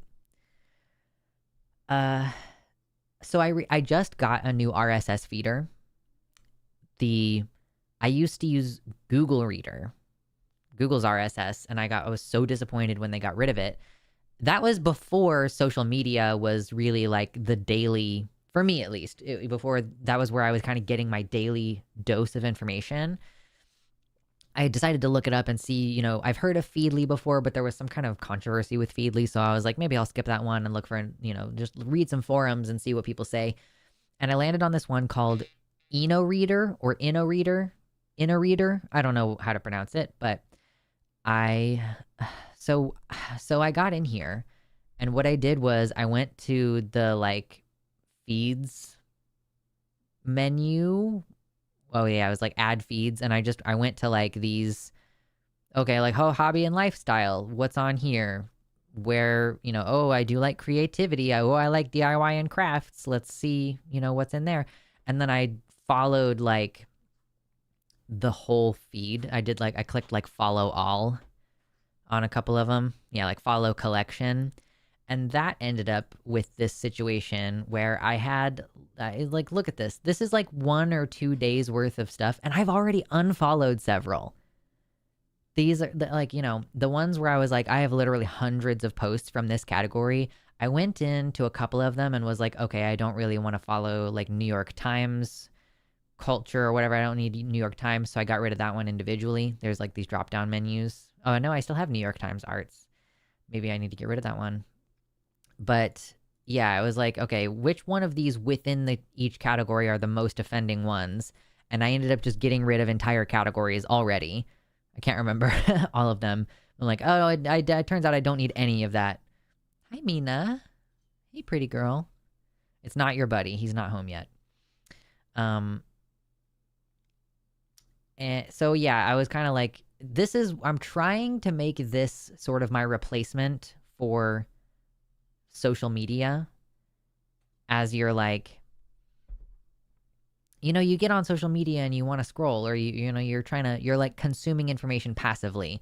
So, but I'm also trying to like change things about myself and what I think about and what I pay attention to on a regular basis. There's a couple things, I followed Erin in the morning. I like clicked her specifically. I typed her name in and found her RSS feed and tuned into it, and like Pink News and Ground News.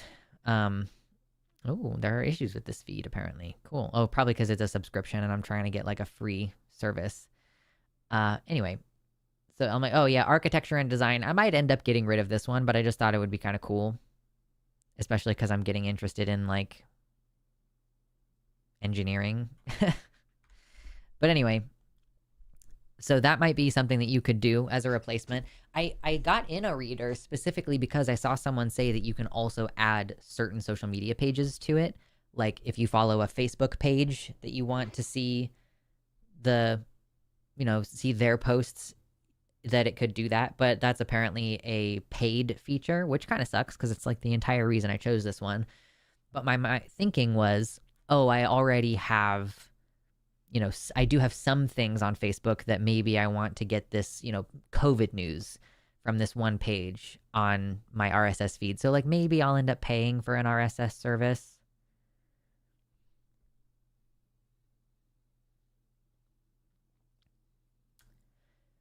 I've noticed myself being a bit more combative since tuning into the line. Sure, I don't know if it means I'm more on edge from all of this world on fire, or if I'm just getting more educated and confident to debate.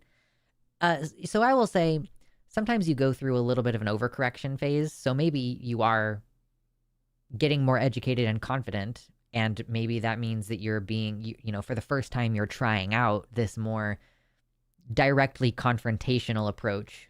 And I don't mean like you're being combative, but like just directly, like, addressing a confrontation directly instead of stepping around. But maybe you will go a little bit overboard and you'll have to overcorrect and you'll have to find your place in the middle, where instead of avoiding conflict or avoiding the debate, and instead of being, combative to the point of shutting down conversation, you kind of find somewhere in the middle. And of course, for you as an individual, talking to people in your real life, that is going to be a different type of interaction than what we do on the line. Like, I'm not necessarily trying to convince the person that I'm talking to. Maybe. I mean, it would be great if I did convince them, but I'm not, like, that's not, like, the purpose of the conversation. The purpose of the conversation is to get the topic out to as wide of an audience as possible and try to make my position look stronger to that audience. Whether that means I'm ridiculing the other person, or whether it means I'm destroying their argument or asserting my own argument in the perfect way or whatever. So it's different than what you're going to do with like a person who you care about having a relationship with, right? Like, I'm rude to people on the line in a way that I would not be rude to people that I cared to have an ongoing relationship with, because what I'm doing is a show on the line. What COVID info sources do you follow? Oh boy.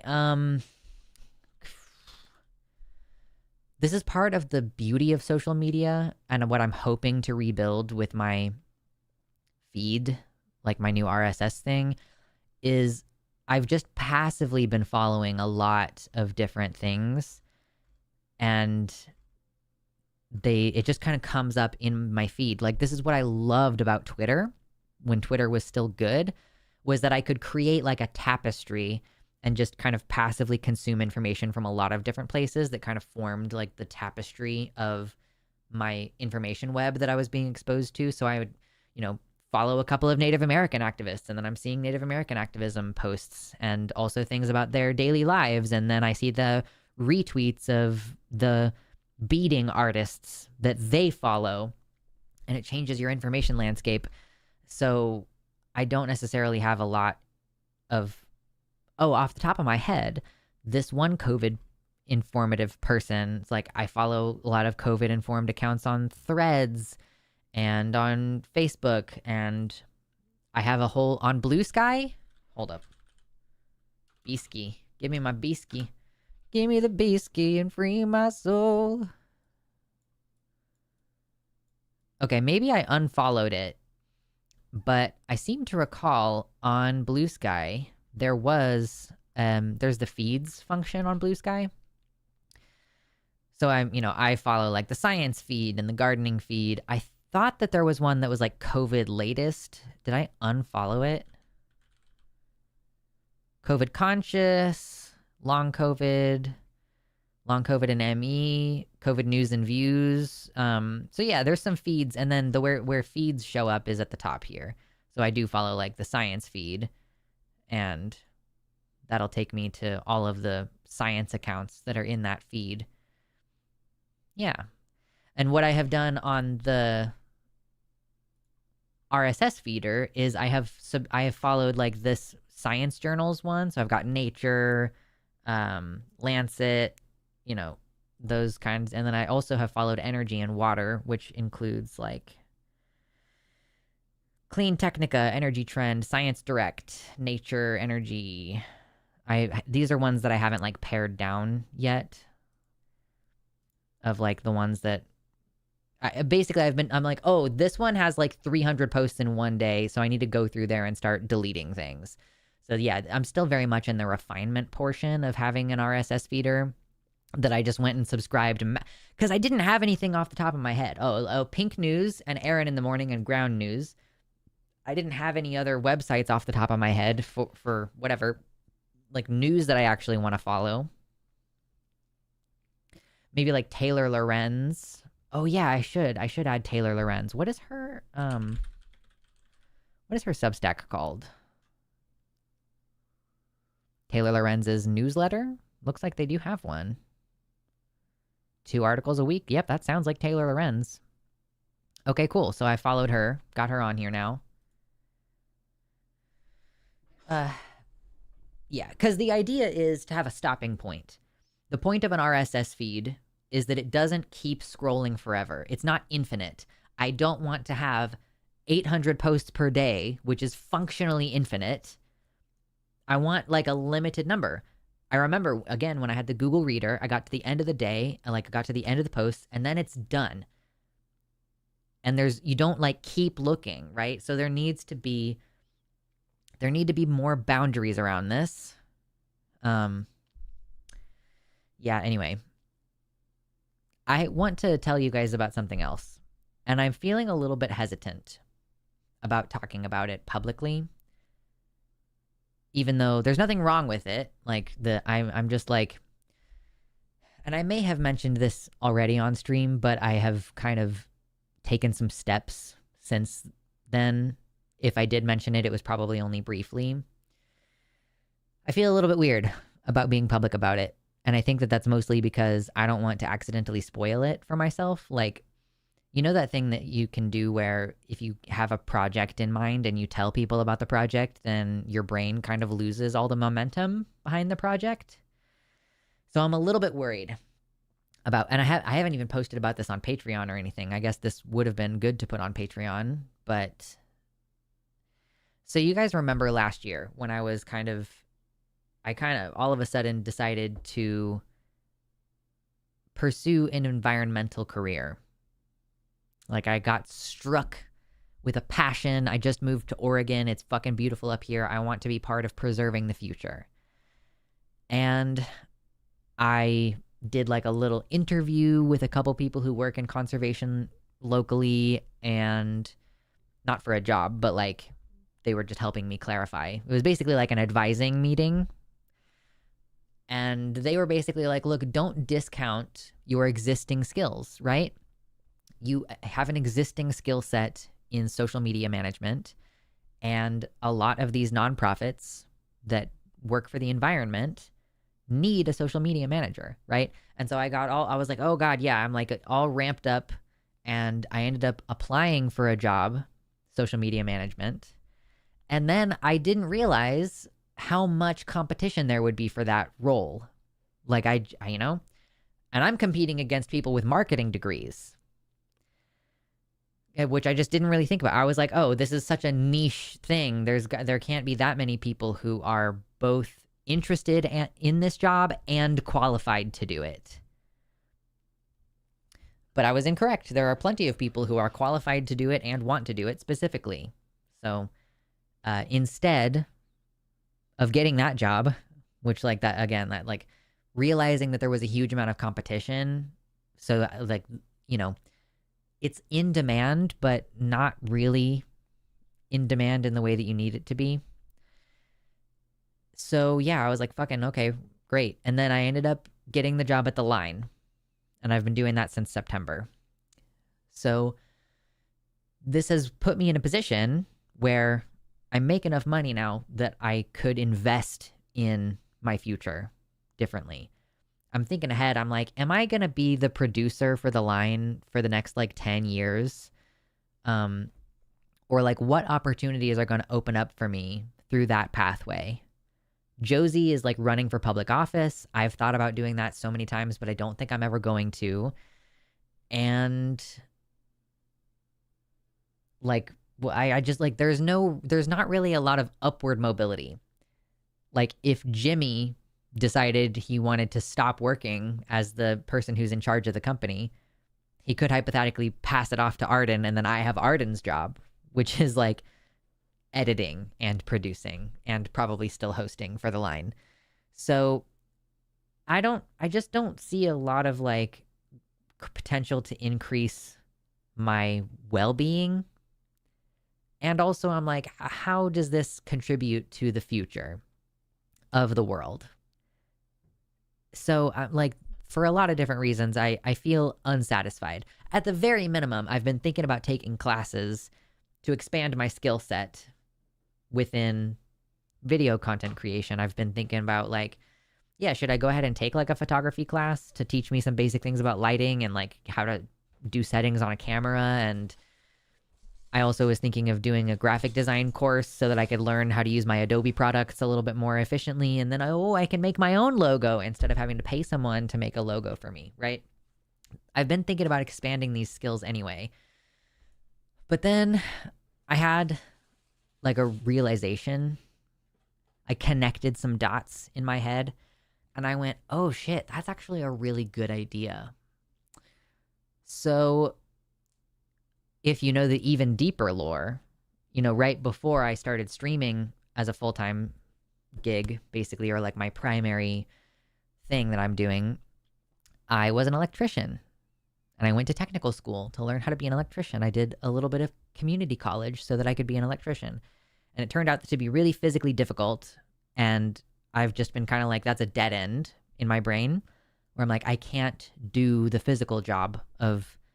My first job was actually as a solar tech, as a solar installer, right? Where I helped install solar photovoltaics on people's roofs in their field next to their house. I wired them up myself. I built the frames myself. I dug into the ground myself. And that was a really satisfying job. And it was a great company culture. I loved my coworkers. I liked my electrical job. Okay. It was fine. But the solar job, I'm like, I really, really liked it. And I wish I could still do that kind of work because I remember enjoying it so much. But it is beyond my physical capabilities. And I remember some of the conversations I had with my partner last year about it being like almost irresponsible of me to try to pursue environmentalism. Because I think that for him and I both, we were both kind of imagining field work.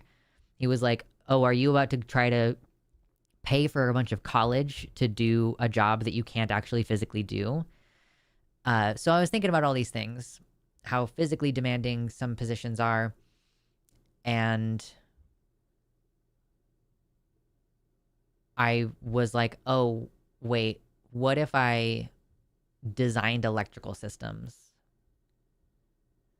Which was actually recommended to me at the end of my job as an electrician before I was like, oh, I can't physically do any of this. I'm just going to start streaming full time. It was recommended that I learn AutoCAD and maybe look into doing a design type of job.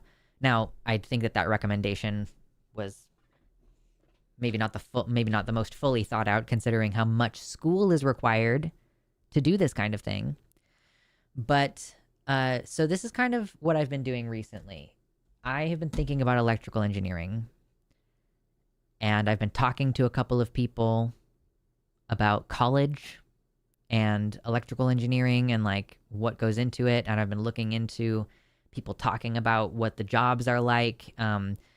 Forrest was like, oh, I had a buddy who used to be an electrical engineer and he was just crunching math all day and he hated it. So he decided to do something else.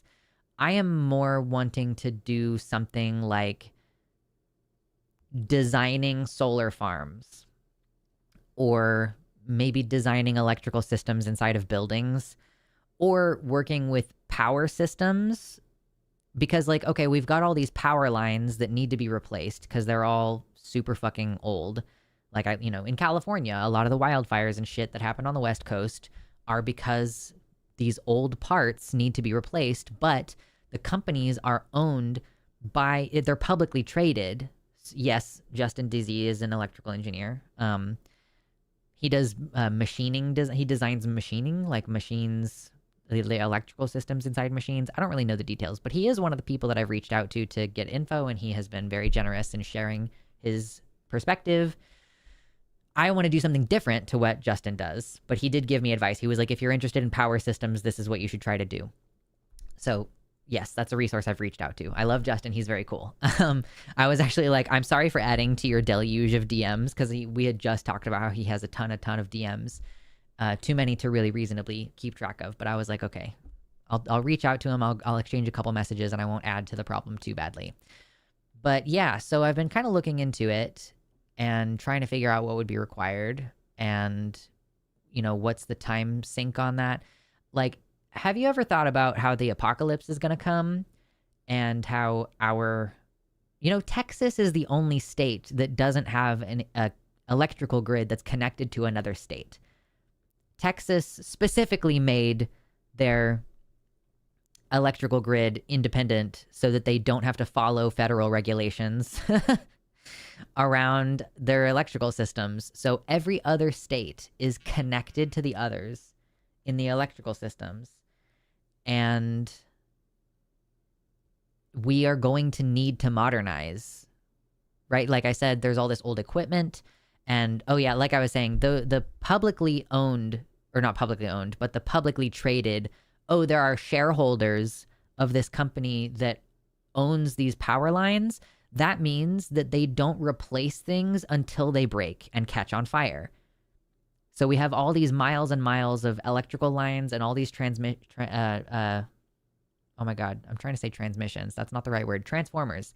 All these transformers that need to be updated, and we need more solar, and we need more wind power. And like, I know that we are removing some dams here in Oregon. Like, we've removed a couple of dams to allow the salmon to get back up the river, but hydroelectric dams are also very useful.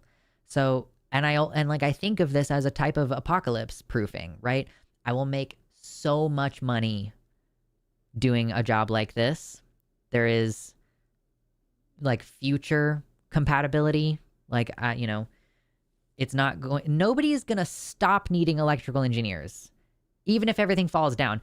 And a huge part of why I'm thinking of going this path is because of my on-the-job experience. Not a huge amount, but a decent amount of on-the-job experience. So I have a better sense of what is practically needed in a given situation. I'm not trying to say I'm the best or anything, but I definitely have more knowledge of installation on the ground than somebody who just went to college. And do you know what college looks like when you want to be an electrical engineer? It looks like a minimum of 1 math class per term, if not like 2 or even 3 math classes per term. I was mapping this out, looking at different colleges. And one of the semesters at one of the colleges I was looking at, like I was just looking at here's a hypothetical, what all the classes could look like. One of the terms had a calculus class, an engineering math class, like specifically mathematics of engineering, and a physics class, which is fucking math in one. And like, you were also required to take like 2 other classes that were not math classes that term. But I'm like, holy fucking shit, dude. Oh my God. That's crazy. So I haven't taken a math class since like 16 years ago or something. Like, if we're being generous, I think it's actually more like 17 years ago. So because of that, I am, well, I'm doing a lot of things. But one of the things that I'm doing is I bought Pre-Calculus for Dummies, and I'm working my way diligently through this.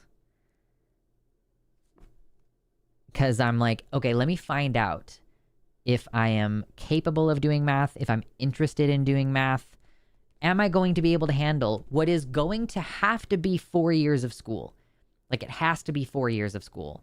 So right now I'm in my like information collecting phase. I'm refreshing myself on some of these, like I've got like a few pages of notes now on this topic. This is all of my, I'm like relearning some basic things, making sure that I have some of the basics down, several pages where I'm just basically taking what's in the dummies book and writing it out in my own words and like highlighting the things that are essential.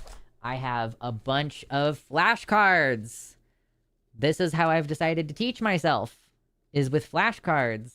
So I'm basically like, I want to have a strong, firm foundation before going into a class. Like, first term at one of the colleges I was looking at, first term is differential calculus. And I'm like, oh shit.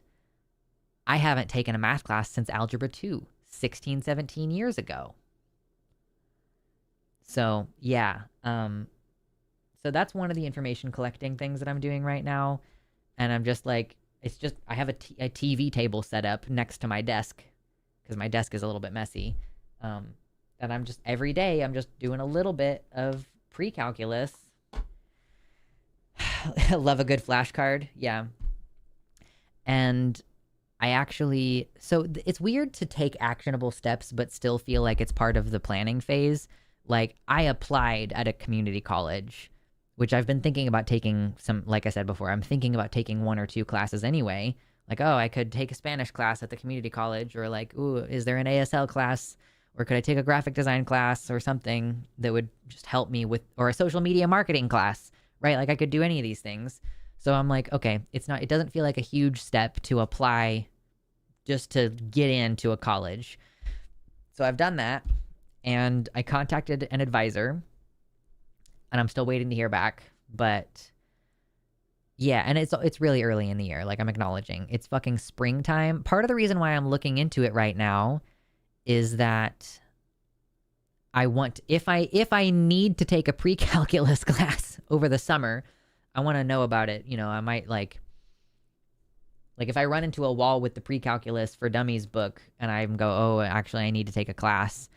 Finding out if I can afford it is another big thing, because college is expensive. And so, like, yeah, some of the advice that Justin had was get as many of your credits done at like a community college as you can, get it done for cheap. And I do have that option. There are plenty of community colleges in the Portland area. So yeah, I am gonna apply for financial aid and seeing if I can go to college. So it turns out, you know, like, even if I'm good at the math, and even if I'm like, yes, I really want to do this, there is still the literally, can you afford college problem? Because I don't really want to do student loans, but so I'm going to aggressively, again, this is another reason why I'm looking into this in the springtime right now, even though I wouldn't start full-time classes in the fall, is applying for as many grants and scholarships as I possibly can to try to get it free if I can, or like for a super reduced cost. So this is kind of, again, this is still the information gathering phase, which, like, again, it feels weird because by the time I make a definitive decision about whether I'm going to pursue this, I will have already done a lot of the things that I need to do. Like, I'm finding out if I can afford it, if I can do the math, if I need to take a prerequisite class to catch myself up on the math, talk to the advisor to see what they think about, you know, the career track and whether I'm suited to it and all this kind of stuff. And And so once all of this stuff is set up and I'm like, okay, I've decided officially that I'm going to proceed, I've gotten confirmation that I can get it covered financially or reduce the cost financially, then I will literally only have to apply for the classes and get my textbooks. So I'm just going to kind of bulldoze my way through this whole situation, I guess. Drea has Drea. donated $100. Oh, I thought that I added Let's this start $50 your college earlier. I'm fund. so sorry. I'm so sorry to the person who donated earlier. I meant to add that to the amount. I just totally spaced it. So now it's like $160 actually, because I just completely fucking spaced it. Thank you. I can't believe that. That's crazy. Goal. Jiminy Christmas. What does everybody want? What do we want? Do we want to flex?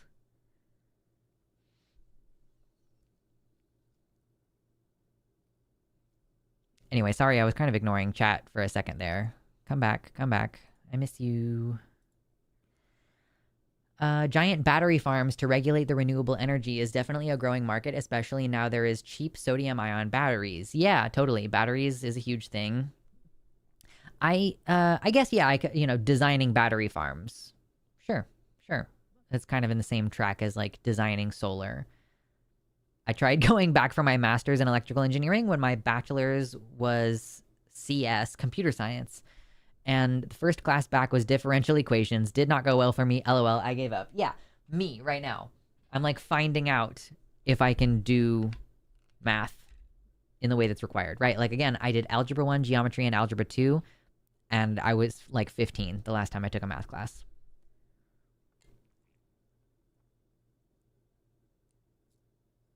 Yeah, Viren says, damn, if only you knew some engineers and physicists. If you're fine with learning on the computer, Khan Academy is a good free resource. I think I've done, like, the Khan Academy academic, or not academic, Jesus Christ, like the financial literacy course. Electrical engineering. I also feel like it's really hard to find any information about electrical engineering because, okay, so it turns out, you want to talk about fucking non-binary and concepts with a huge amount of overlap, there is an enormous amount of overlap between types of engineering, right? Or like within the construct of electrical engineering, you've got people who design circuit boards. There's people who design machines. There's people who design the electrical systems for buildings. There's people who design the electrical systems for whole cities. There's fucking people who do math all day versus people who work in AutoCAD. There's, just electrical engineering. But then it's like, okay, computer sciences, computer engineering, software engineering is also technically considered a type of electrical engineering. So you've got, like, within electrical engineering, you try to Google about that, and what you get is a lot of coders talking about their day-to-day jobs, and I'm like, that's not fucking related to anything that I'm trying to talk about. I'm talking about actual civil, it's like civil engineering. So it's like the type of electrical engineering that I'm interested in is a type of civil engineering.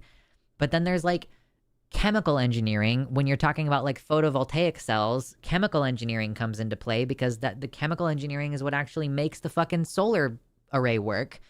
Obviously, you have to plug everything in and wire it in correctly, but, like, the actual photovoltaic cells are operating off of chemical engineering.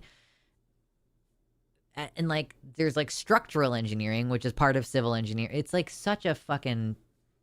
It's a tangled web we weave. Hi, Jazz Dog. How's it going?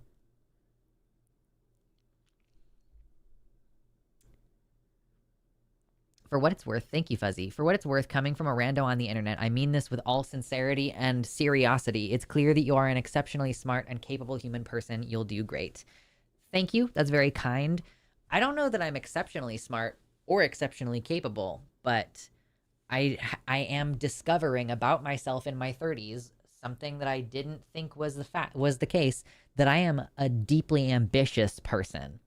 I'm like, I want to live into the future. Oh, by the way, when I was talking about getting my biometrics done earlier, I apparently just have like a crazy amount of arm muscle mass for a female, even though I don't work my arms very much at all. So enjoy that. That's just like a thing that I have naturally, is like a naturally kind of stacked arms. So, which kind of makes me feel like when I do finally feel better enough to start working out my arms again, like I'm hoping to be able to get somewhere with it and train a bunch of different angles and have them looking really buff. I really need to work my shoulders too. So anyway, thank you for getting us to the donation goal. Thank you everybody for helping me pay for college, maybe. You might want to look into a design tech NICET. Hold on, let me not get rid of that. Design tech NICET. National Institute for Certification in Engineering Technologies. Nationally recognized certification programs are designed by industry experts and practitioners to ensure a qualified workforce. So basically, is this kind of like electrical engineering, but like for a like specific task? Because I really do want to have a broad range of options. And like I want to have the ability to work in a lot of different areas if needs be. Like you got to keep in mind as well that I'm going to be working an office job, and with office jobs, you're supposed to like leave your job every couple of years. That's how you get paid more. You don't get paid more by staying at the same company for 20 years.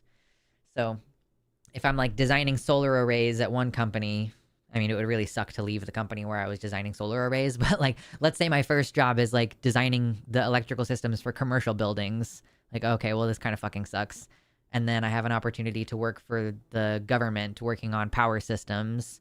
Then, okay, I'll switch to that and then switch to a company where I'm building solar arrays.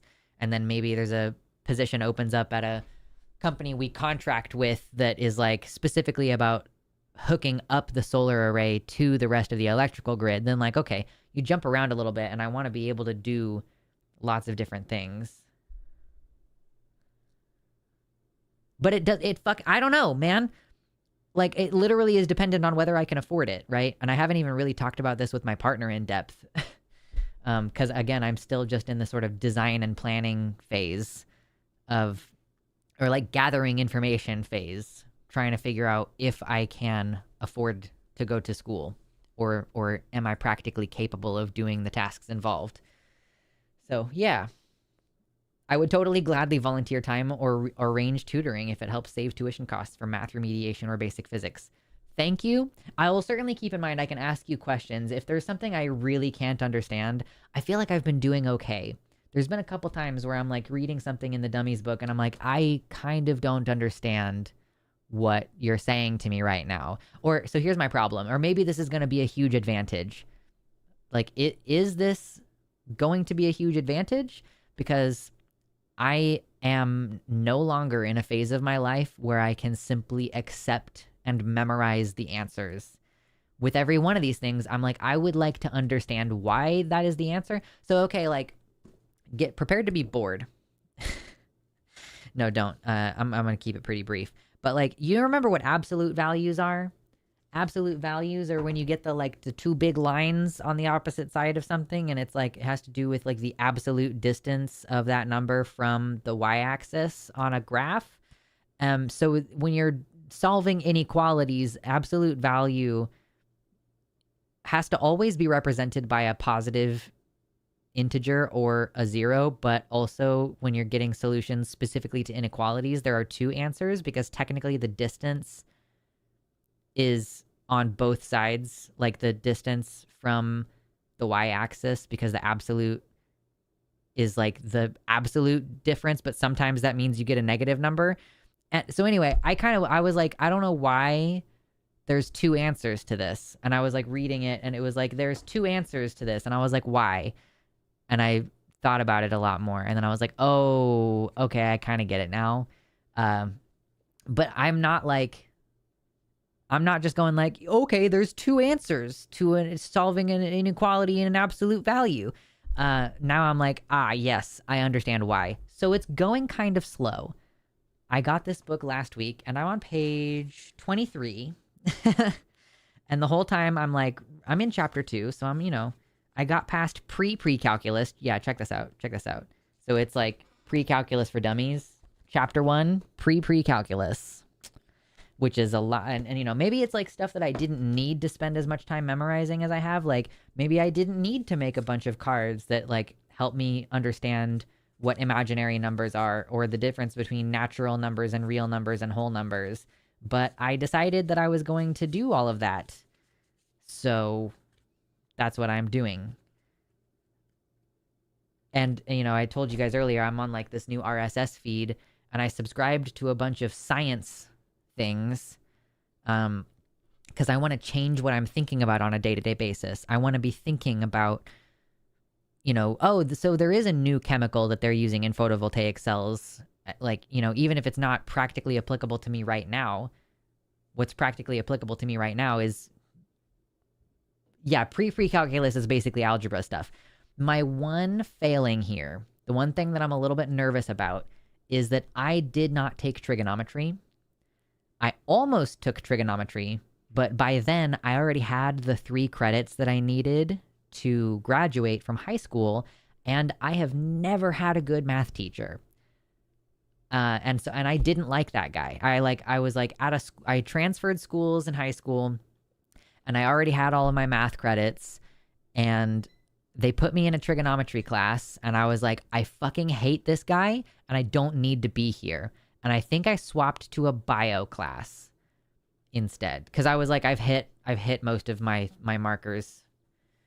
So that's the one thing, is like I did not take trigonometry, except for what maybe was covered in like algebra 2. But yeah. So I got this one, and I also got this one, which I don't know if I'm going to be ready for this. This is just straight up calculus, so I don't know. Don't know if I'm going to be really ready for that anytime soon, but it's definitely interesting to feel like you want to do math for fun. Really, because at this phase, it is just for fun. So I'm like, you know, I get done working, and I'm like, you know what I want to do? Not play video games. It's such a strange situation I've created for myself. I love physics, makes sense to me, and it allowed me to advance in college course technologies as a career for a while. I like math that lets you jump off cliffs safely. Yeah, I actually really wanted to take physics. I think before I transferred schools, I was supposed to take physics the next year, and then I transferred, and they put me in a trigonometry class. And I think the reason why I didn't do physics was because I had another class in that same time slot.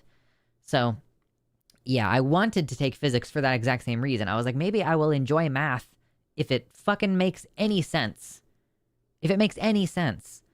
But like I took chemistry one year, and the thing that I liked best about chemistry was balancing equations. So clearly, it's like obviously there's a math type problem solving going on there.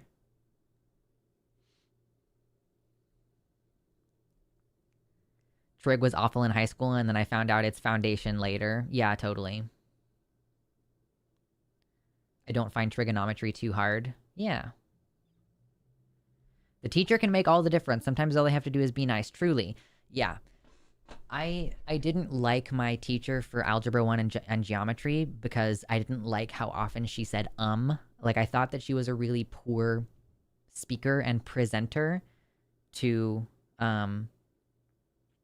Oh my gosh, Riffs no leads. I'm so sorry.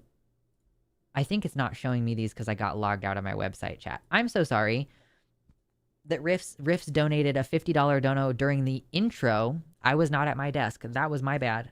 Thank you so much. That's very sweet of you, and I'm sorry I missed it. Yeah, I got logged out of my website chat, and it wouldn't log me back in earlier, so I will change it. It's now $210. Jeez, thank you guys. So generous today. I really appreciate that. Ooh, it's going to be Pi Day this weekend. That's kind of exciting. Dyscalculia is rough. I don't have dyscalculia, thank fucking God.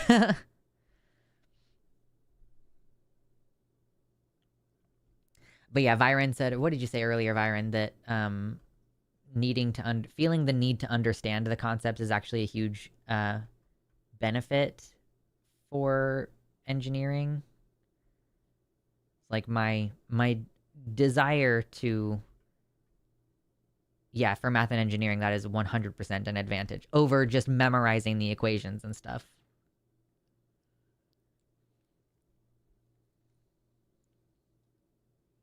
I don't know what that means. SOHCAHTOA is like 90% of what you need to know, and the rest flows from that. And that's the scary part because, quote, the rest is a year of high school math. Okay, fair. Hi, Transcat Dad. I hope your homesteading endeavors are going well. I've been prepping a no-dig garden plot in my backyard. Fuck yes, that's awesome. I have not decided, and I probably should decide now. I don't actually know if the garden coordinator is going to start reaching out, but I technically had ownership over a community garden plot last year, but my health was just not good for being outside and doing all this shit, and like I had just moved here, so it was rough. I haven't decided yet if I'm going to do it this year. I feel like I need a smaller plot. So maybe I need to build like a window garden or something. But yeah, I haven't been doing a lot in homesteading. I have a kombucha that I haven't fed in a while. I need to make some new kombucha with it. What else have I been doing? I guess I've been doing overnight oats and smoothie bowls, and that feels like kind of related to homesteading. I have a 20-pound bag of rice right now. I've been eating a lot of beans lately. All of this feels adjacent to homesteading, but I'm still renting, so it's kind of hard to do a lot with that. Drink water. Hail hydrate, everybody.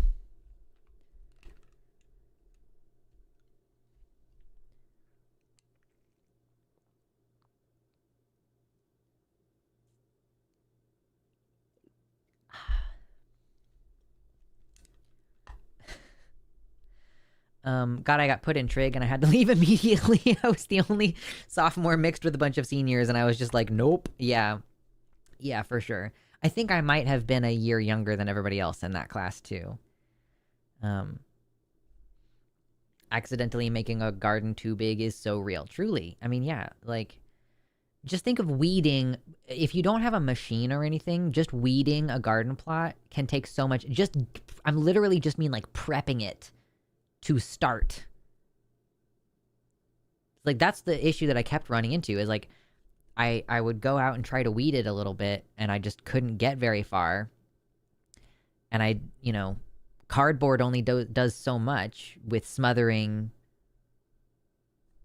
weeds down. So yeah, I could not get it under control well enough to do anything with it.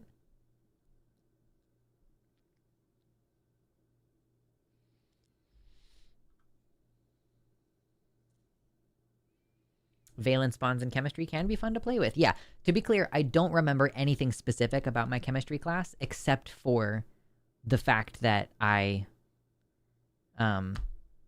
really enjoyed balancing equations. Like, I got a C in that class, which was a very bad grade for me, but I also could kind of feel, I took it a year early technically. I could feel in my brain, I was like, I can feel that I just don't have the brain ready for this yet. I was like, if I took this a year later, I probably would have gotten an A. But there were other things in the class that I was just like, yeah, no, I'm not smart enough to get this yet.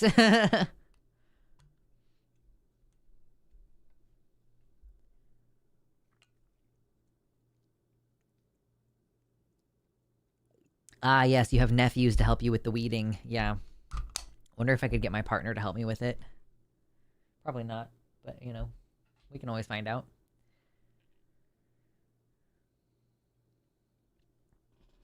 The one thing that made math finally click was having a use for math. When it's just for the class, it feels like torture. True. Yeah, no, that's fair.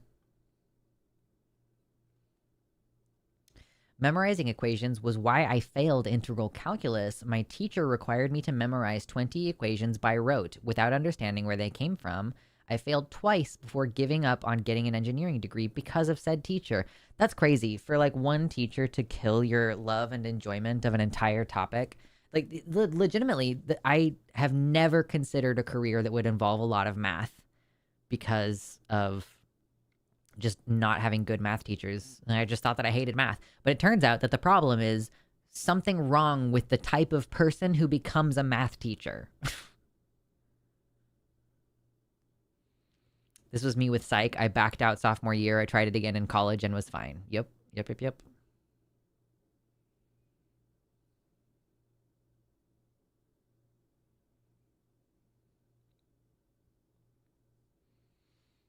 Oh, yeah. The instability is rough, Nicole. I went to 5 different high schools. So when I got my GED, I had a GPA of 0.2. I just was not good in school, and each school was somewhere else in the curriculum. Yeah, bouncing around does not make it better. Did a lot better in college for the courses I've taken, like a 3.5 GPA. And this is the other thing. I did technical school to become an electrician, and I felt like I was surprised at how difficult the practical work ended up being because I soared through those classes. I did amazing. So I was like, man, apparently the thing that I'm good at is being a student. Like, I guess the thing that I'm good at is executing, established parameters within a controlled environment. And this is part of the idea is, oh, okay, well, maybe I would be really good at just doing math and design work all day. And it is a field that is at least somewhat flexible as far as remote work. And I'm putting a lot of energy into my health anyway. So I'm hoping that, by the time I would be potentially ready to work somewhere that's, not extremely part-time, then yeah, maybe I'll be in a better position health-wise. I don't really have any updates health-wise also. I've been going to like doctor's appointments and stuff. Dude, this is so annoying. I went to do a sleep study. They sent me a thing to do a sleep study at home to find out if I have sleep apnea. And I think basically what it is it's just like, the thing that you put on your finger that tests your oxygen level. I think that it's just basically that, and you wear it all night. And if you have your oxygen drop, then that means that you're having periods of time where you're not breathing. Okay? So but it only freaking works with an app on a smartphone. And I do have a smartphone, but it's an old phone. I'm with Linus Tech Tips. I'm still using my workhorse fucking Galaxy S9. You know what I mean? This chunky bitch. Like, yes, I have small hands, but also my phone is enormous. So, big phone. And it's super, it's a workhorse. It's so reliable. It has the fucking stylus with the button for, taking photos or whatever. And it's just so convenient. So I have to now find out if I have to get a new phone before I can do the fucking sleep test. Because the phone is too old. I went to the app store and it was like, oh no, you can't use this app. It's like, okay. One of my financial apps also doesn't want to open on my phone anymore because they're just like, we don't support your old ass operating system anymore. And I'm like, dude, this phone is so fucking reliable and everything about it still works and it's not broken in any way. Like the GPS still works, the gyrometer or what is it called? Yeah, whatever. The gyrometer works. I'm so annoyed at the idea that I have to replace this perfectly good phone. But I need to contact the company and see if they're probably going to be like, sorry, there's no solution, buy a new phone. I'm so fucking annoyed. But I also kind of have been meaning to get a new smartwatch anyway because I want something to track my heart rate. So I might as well get a new phone and a new smartwatch because it's likely that the smartwatch will also have compatibility issues with how old my phone is. Like, oh my God, so stupid. They need ray tracing in the app to do your bank information. Truly. Might let you update to a new Android version or whatever that supports it. Yeah, I did consider briefly jailbreaking my phone to get a modern OS. I did briefly consider that. I do think it would be very funny if, and I told my partner this, I think it would be very funny if I'm entering my electrical engineer part of my life and also my, like, switching to Linux part of my life and my learning how to jailbreak a phone part of my life. I don't know how to do any of those things. Hi, Mina. Hi, pretty girl. Hi, baby. That's what she sounds like. Hi, pretty girl. You're the one who doesn't want to eat your food. I actually might need to step away. Well, no, it's close to 5. Yeah, we're getting close to when I'd normally end anyway. You'll get wet food in like half an hour, okay? See, she's not too mad at me. I had to take her to the vet today. She got like 2 different, she had some blood drawn, like she got 2 different vaccines. She had a pill forced down her face. She got manhandled by like a bunch of different people. And here she is demanding food. I know, you're so sweet. I know it. I know. She's really, really laying it on. She's really laying it on. I would like to see the baby. I know. I haven't even had her for 3 weeks yet, so I am not yet like picking her up and showing her to the camera. She does sometimes jump up there on her own. So if she jumps up there, I'll definitely turn the chat off so that you all can see her. Anybody who is willing and interested, I have been taking pictures of her and posting them on my Patreon at the $1 tier. So I am not saying that any of you need to do that. But if you're like really motivated to see the cat, then that is a place where you can see her if she doesn't happen to jump up there on her own. But I'm not picking her up to show her to camera yet. Yeah, I'll feed you later. I know, mate. Mina's hungry. I know, I'm aware. Looking at Linux already, the transfem cultural assimilation is almost complete. Listen, my computer is the best computer in the house. Actually, probably my work computer is the best computer in the house. Yeah, it's Kitten OnlyFans, exactly. So the reason I'm looking at Linux is because my computer can do Windows 11, but my broad understanding is that Windows 11 is malware, like it's a bunch of spyware.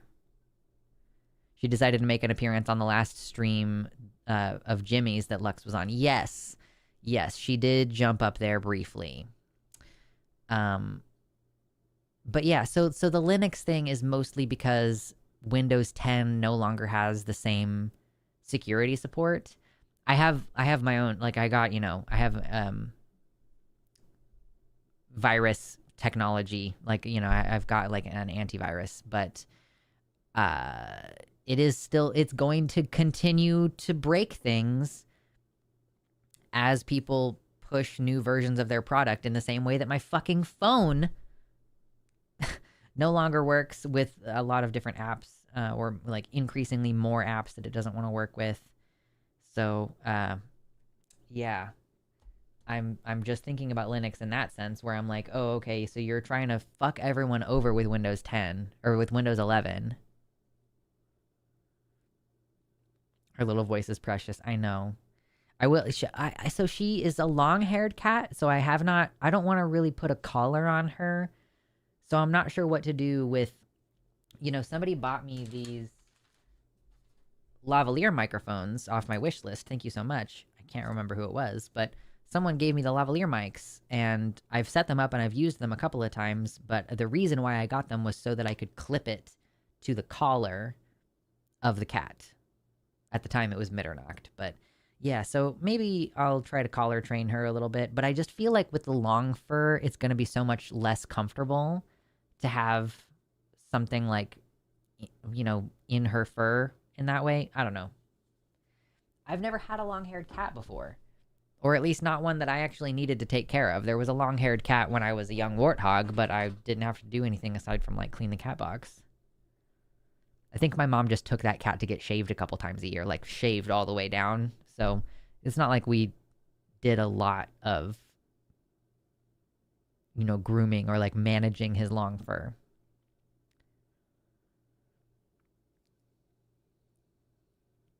There are so many user-friendly Linux distros now, so it's a good time to get into it. I've heard that it can be quite easy.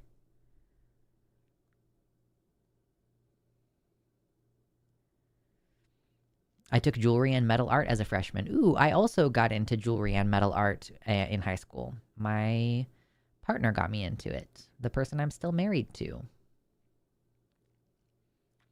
I use Linux as my normal desktop. I rarely use Windows 11. I made the transition with no knowledge of Linux. It's a lot easier nowadays. It's cool to break computers, lol. I actually have a shirt that says no, that says so from a creator here on YouTube. Nice. That's cool.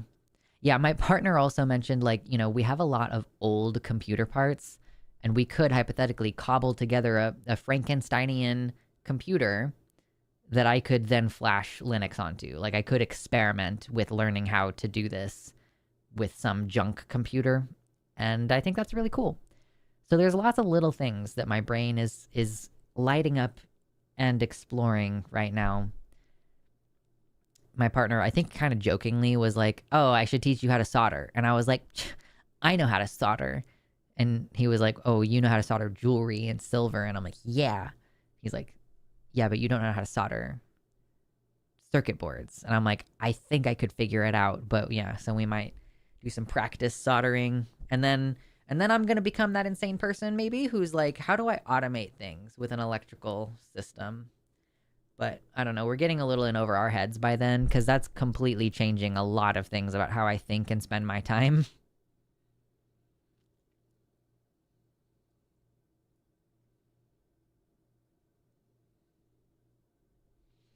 I'd happily field any Linux questions from anyone. Fuck yeah, Faulty Branches. More folks to join the fold and drop a proprietary subscription-based hellhole of an OS, the better. Yeah. You can do Windows 11, but can you do Windows 10 when it comes out soon and requires an NPU and other junk nobody puts on boards yet? NPU?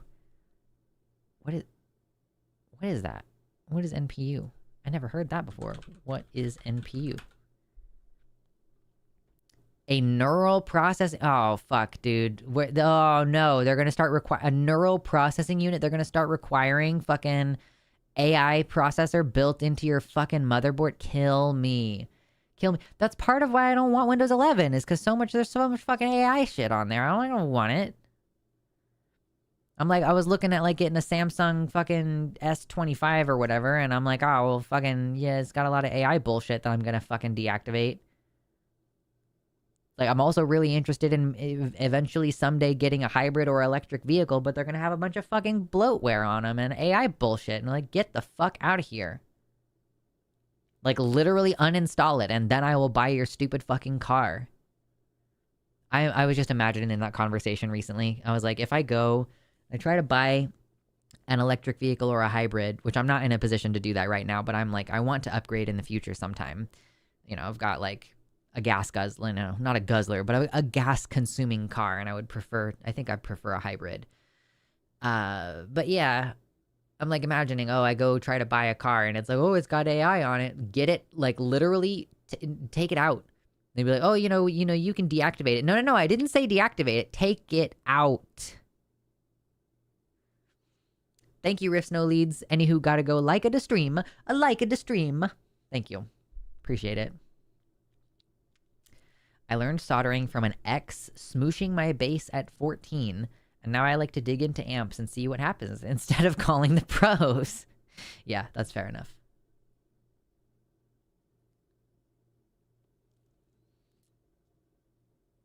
I had to switch to Ubuntu earlier for my main PC. The Windows 9 spyware is real. Yeah. I think I had Kubuntu when I was a young warthog. My dad flashed a laptop with Linux for me. I think it was Kubuntu. So it's not like I have zero experience with Linux operating systems. Literally, I barely want a car that has a computer in it at all. Shit's driving me insane, truly. The one good thing about modern cars is that, and I know that it was probably because of some dumb lobbying bullshit, but that basically all modern cars have to have a backup camera. I'm kind of into the backup camera, TBH. Not that I think I'm bad at, reversing in a vehicle, but it's just like, it's pretty convenient. But probably the result of someone lobbying Congress to make it a requirement. Some person who maybe owns the company that sells the little screens? Oh, I don't know. They're probably making more money now, but AI is being forced down my throat at work as of this year. We are required to use it and figure out how to increase productivity by at least 20%. So silly. Yeah, that's something that I haven't really considered, is like, how likely is it for power systems electrical engineers to be replaced by AI. This first one from research.com said nearly 50% of tasks in electrical engineering fields are projected to be automated within the next decade, forcing graduates to adapt or risk obsolescence. This shift challenges both newcomers and experienced professionals to acquire new technical skills beyond conventional circuit design and system analysis. I feel like it would be really hard for the way that AI works right now to like ever be able to fully automate like literally building electrical systems. I don't think you could do that. Like AI is famously really not good at math. Or am I just thinking of LLMs? Like maybe LLMs are not good at math, but like other kinds of AI would be really good at math. I don't know. I've settled for Linux Mint. Yeah, we've got two people for Mint on Linux.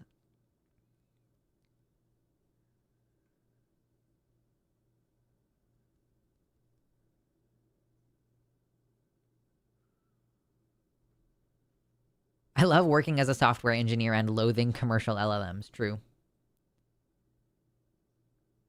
Literally, we replaced my girlfriend's car battery a few months back and it kept having strange problems. Turns out new car batteries have to get calibrated with the software by the dealership. That's bullshit. True, that is bullshit. Yeah, backup cameras are good. Bluetooth for my music is good. Otherwise, rip the computer out of the damn car. Get the fuck out of there. Math seems like the kind of thing AI should be good at. Viren, are you still here? How likely is it, do you think, that electrical engineers will be replaced by AI?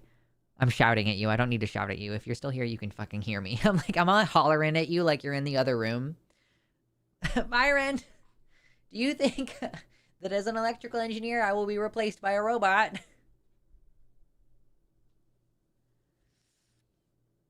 Yeah, I hear lots of good things about Mint. Okay, I'll keep that in mind. Mint operating system.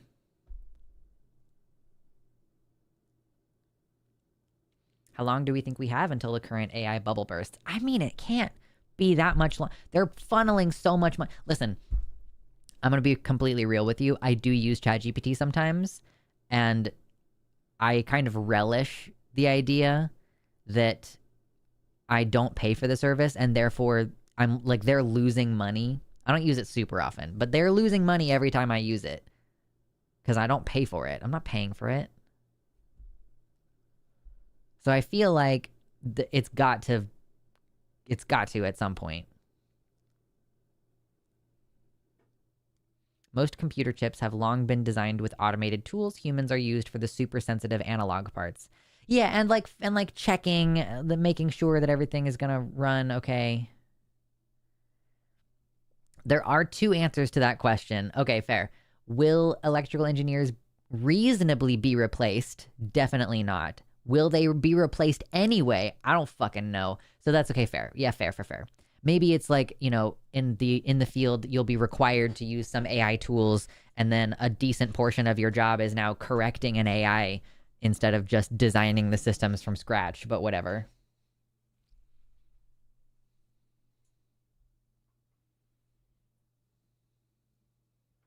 Whoa, dude, we're all in other rooms. That's true.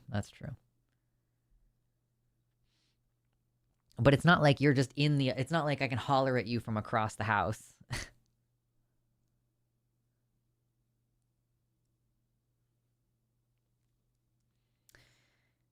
Drea thinks engineers will be replaced because of sunk cost fallacy. So much money has been sunk into AI that those spending the money have to justify it.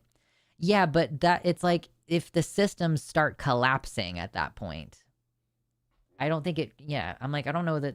You know, maybe this is part of like having a conversation with an advisor. You know, I'll ask the advisor and be like, hey, do you think that I have to worry in this field, specifically in the types of design and stuff that I want to do?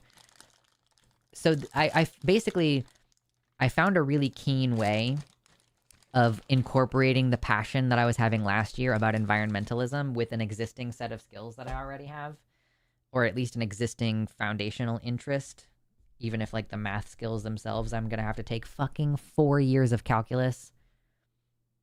I don't actually know if it starts with calculus. I'm assuming that the calculus goes all the way through, but maybe it doesn't. Maybe all the calculus is in the first 2 years, and then in the last 4 years you do other stuff. I don't know. Mostly been focusing on the 2 years of stuff that I can do at a community college, TBH.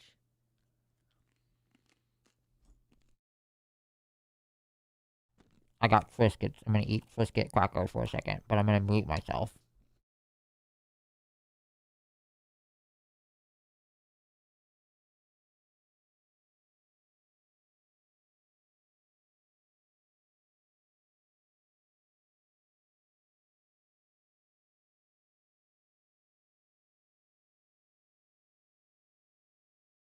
Is cracked pepper and olive oil Triscuits, and they're really, really yummy. It's quite delicious. The pepper is real good.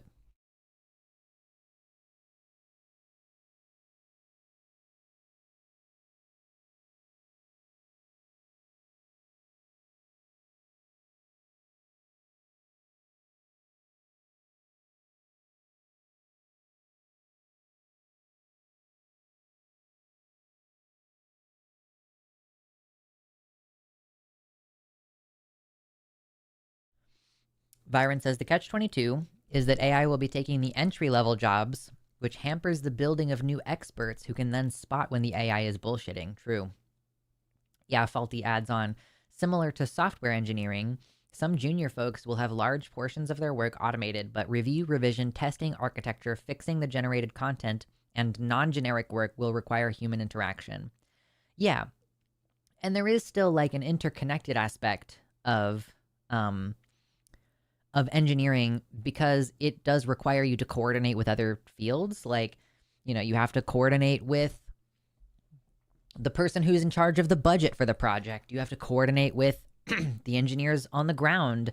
Like, you might have to have a meeting with the structural engineer or, whatever. So it's like a job that does require some amount of human cooperation that I don't think you can just, it's like the AIs don't talk to each other or whatever, or somebody has to make a call.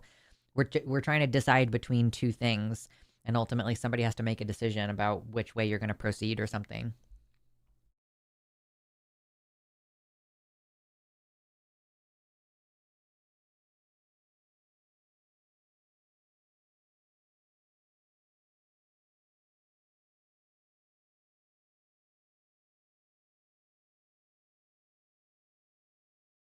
Drea says, if the systems start collapsing, a lot of people are going to pretend everything is okay. Well, I mean, it's going to be less and less possible, right? Like, if we start replacing literal fucking engineers with AI, I mean, we already have some of these issues, but they're going to get so much worse. Like, fires are going to get so much worse because of mechanical mistakes, or like installation mistakes, mathematical mistakes, or whatever. It's like, I feel like, if airplanes start falling out of the sky on like a daily basis, then I feel like it will be very hard to ignore. But the mind is a very powerful thing. I'm honestly curious, like how many people might end up developing like legitimate dissociative disorders. I'm not saying like multiple personalities or whatever, but just like dissociative disorders where like some of their memories start to get fragmented and like hidden away because of the extent to which people need to compartmentalize, a genocide or 3 genocides, or, the growing number of people that they know who are dying of COVID or fires, or, somebody is now like, one of your friends is now like living out of their car and like hunting rabbits because they can't afford food, and like, all this kind of crazy shit. So, yeah, I don't know. Thankfully, I'm a senior/lead position, but it's so damn sad to see junior folks floundering and not learning because of these tools removing the iterative learning process. Yeah, that is a concern that I hadn't really thought. I'm really like glad that I have the opportunity to talk to you guys, even though, maybe this is a stimulating enough conversation. There's like roughly 70 people sticking around, but it helps that I could, touch base with such a large group of professionals in many fields and people from many differing perspectives that I didn't really think about AI replacing electrical engineers. I'm just assuming that it can't fully replace them, and that honestly, like, if all the fucking computers go away, but we still need somebody who understands how to run a solar farm or a hydroelectric dam or something, like, even if the worst should come to pass, I think having the skills involved with electrical engineering would still be valuable in a long-term sense.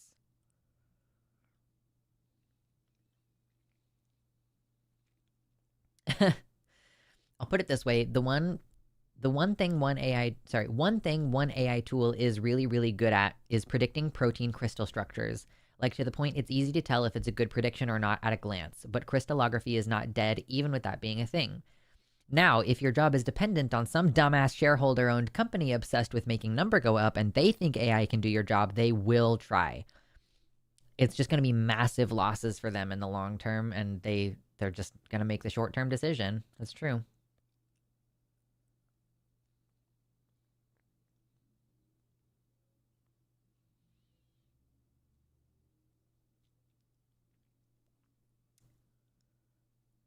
Oh man, that sucks. Drea says, I was in a meeting a couple weeks ago where someone flat out said that he was working at eliminating entry-level jobs and actually wanted to be congratulated. I'm, don't want to ask too many details, but I wonder how that was received, right? Like, did anyone bring up, like, how are we going to end up with experts if we eliminate entry-level positions? Like, how are people supposed to learn what to do to even check if the AI is correct?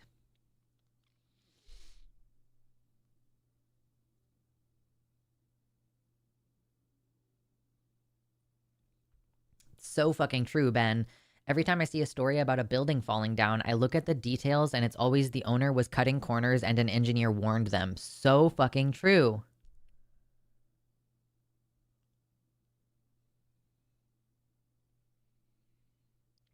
It's like safety versus cutting corners.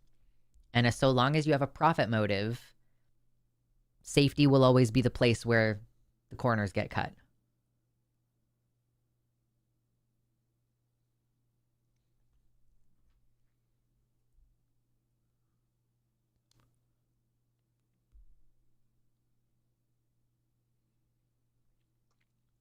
Lily has a great post here. Lily says, I can't help but remember someone claiming that AI was coming for architects and posting the worst ground plan ever. I spent a good hour laughing and picking out all the mistakes and stupid stuff. Some honorable mentions: a room with 3 sinks, a piece of wall in the middle of nowhere with a door in it, no way to exit or enter the house. And finally, at some point, the floor plan shifted into a side view drawing. Nice. It's like the AI version of the classic mistake of, like, forgetting to put like a hallway or forgetting to put a bathroom in the house. Okay, well, that's good at least, Drea. The guy who brought up automating and eliminating all entry-level positions was treated like a leper, even in the meeting, and all of us afterwards were both scared at the implication and flabbergasted at his audacity. Yeah, totally. I really don't. Yeah, it's like genuinely, like, you are not thinking beyond the immediate shareholders this quarter. If you're like, yeah, let's eliminate all entry level positions.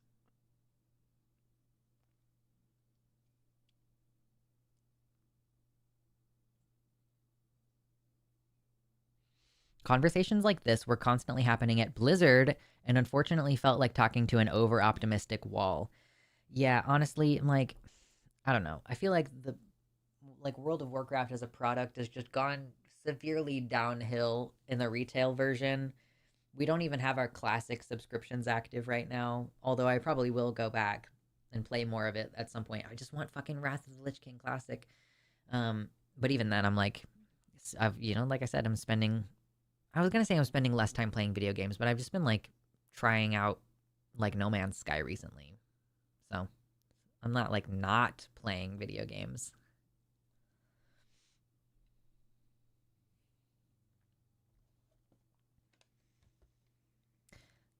Yeah, Owl says it's all short-term thinking. Even 20 years ago, I was working on an automation project and the CEO asked if we could eliminate all the workers for that department. That's crazy.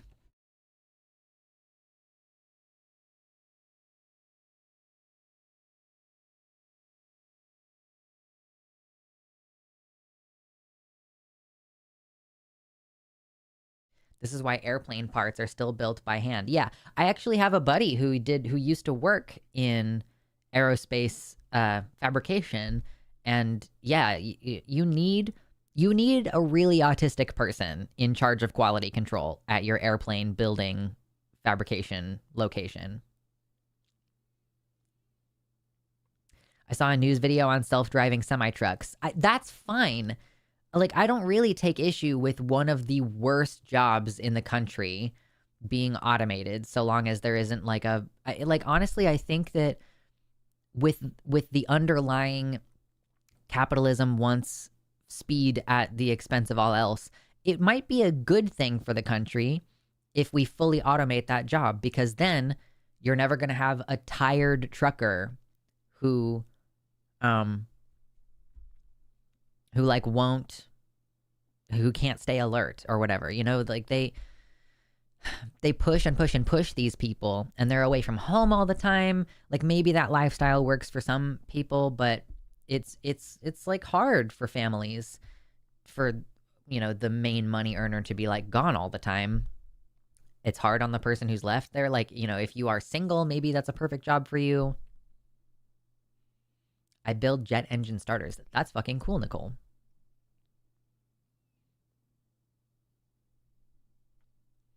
Yeah, when Elon designed his stupid tunnels, he forgot to include fire exits. I've been playing No Man's Sky obsessively recently.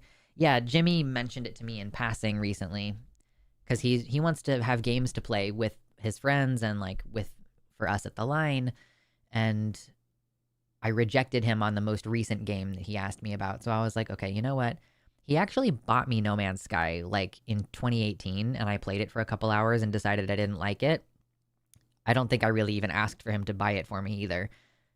He was just like, "Oh, I want to get you into this game," and so yeah, I just kind of picked it up recently, and I've been enjoying it. It's been pretty good. It's a little scary, weirdly. Like, re-entering atmospheres, I find really scary.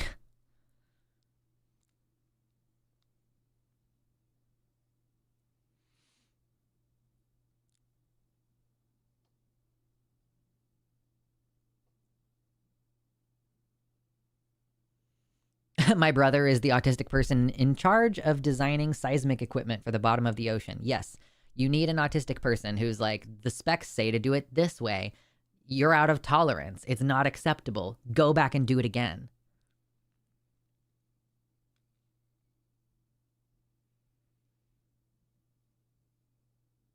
It's a very different game than it was back then, too. Yeah, sure. That's just a possibility that they've just improved it since then. Corporate capitalism is a drug. Once you start consuming it, you can't stop. Numbers must keep going up or you go into withdrawals. Honestly, I don't really know what the logic is behind, like, number perpetually go up. Like, every single... Is, like, our economies meant to grow and grow and grow forever? It feels like it's a natural cycle where the bubble pops and, like, everything loses value all of a sudden. I don't really know a lot about economics, though, if I'm being completely honest. Not a field of interest for me. Imagine if we could have small gauge transport rail that's automated instead of all the trucking. Right. Yeah, of course, somebody brought up, like, the issue with the AI driving is, like, it makes mistakes and, you know, there's failures and everything.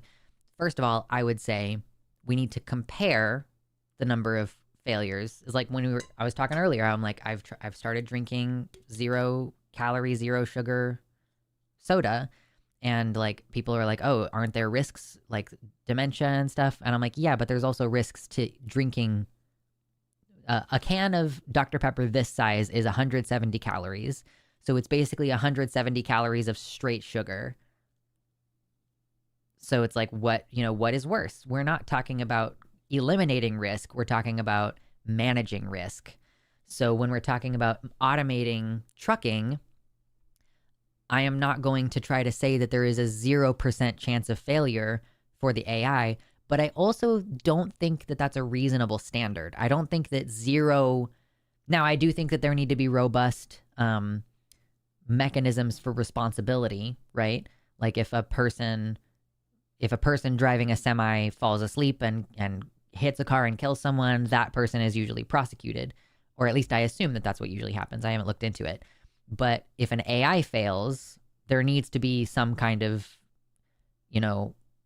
at least a very big fine, if not like some kind of actual, some kind of actual punishment, like a legal punishment beyond a fine. So I agree that there needs to be ultimately someone responsible for the AI making mistakes. But if the AI makes mistakes like 10% of the time, I mean, literally, even if AI makes mistakes driving wise, if it brings the mistake percentage down to like 80%, I still think that's an improvement on quality of life for the majority of people involved in the situation. So that's my opinion. I don't think it's possible or reasonable to bring the risk factor down to 0%. I'm just like, is it better than a person? And is it better for people to have this job be automated? But as someone said, Faulty said, why don't we just do like trains, basically like transport rail, and then it can be fully automated and not have to deal with being on the road and the dangers of being on the road. And then you can have like established pit stations where there's like refueling or whatever. And that a lot of that stuff could happen automatically as well. And then like really the only jobs that are present are like the fabrication and the maintenance of the trains, refilling the fuel stations or whatever needs to be done. Or, people who are obviously, moving the product around.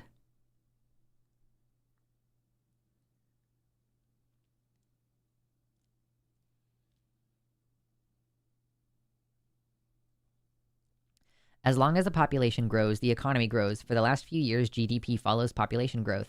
This is why they seemed panicked with the lack of population growth. Yeah, and yeah, Viren, like, if I remember correctly, American CEOs do have a legal obligation to increase the value for their shareholders, which seems fucking insane. But if there wasn't a legal requirement to do that, what is the point of doing that?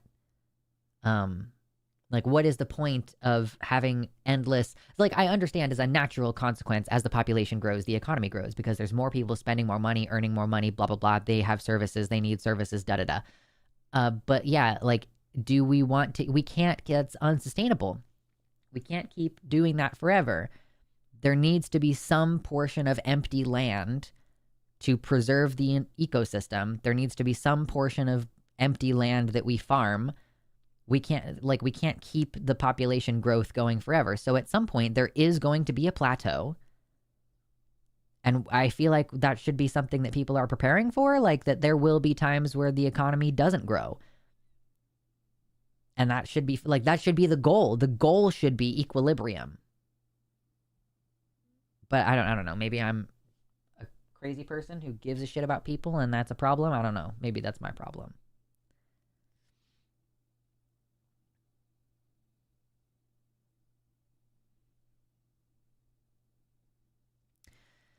On an individual psychology level, Trans Cat Dad says, the logic is, if my company doesn't remain competitive, then I will lose my power, influence, and privilege. And also, if I don't do this, someone else will take my place and probably do something worse. Yeah, it's scarcity mindset type stuff. I could see that being a key factor here.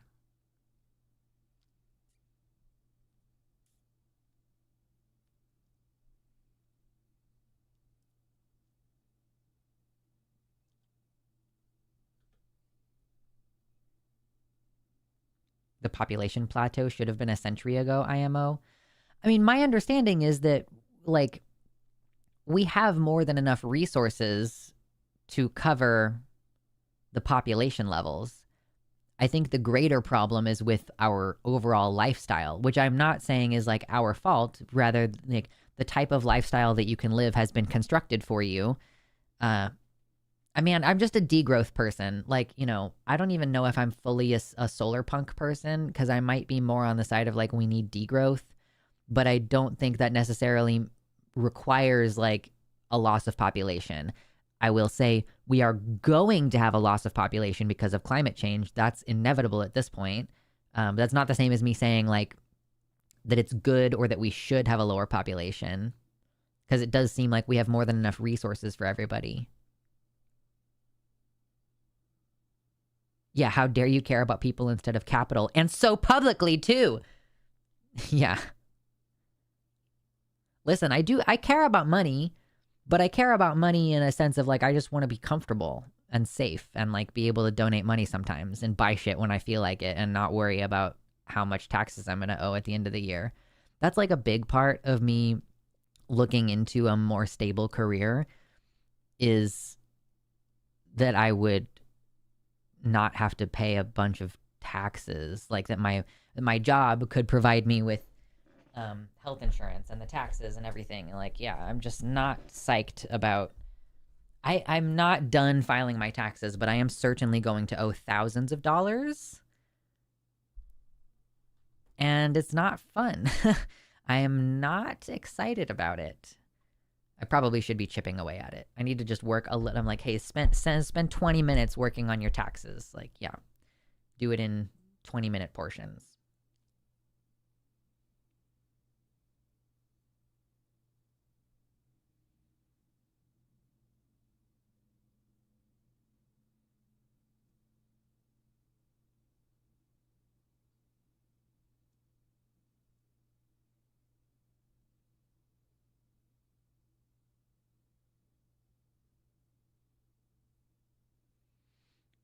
I'm the autistic person in charge of training people to do what I do. Yeah.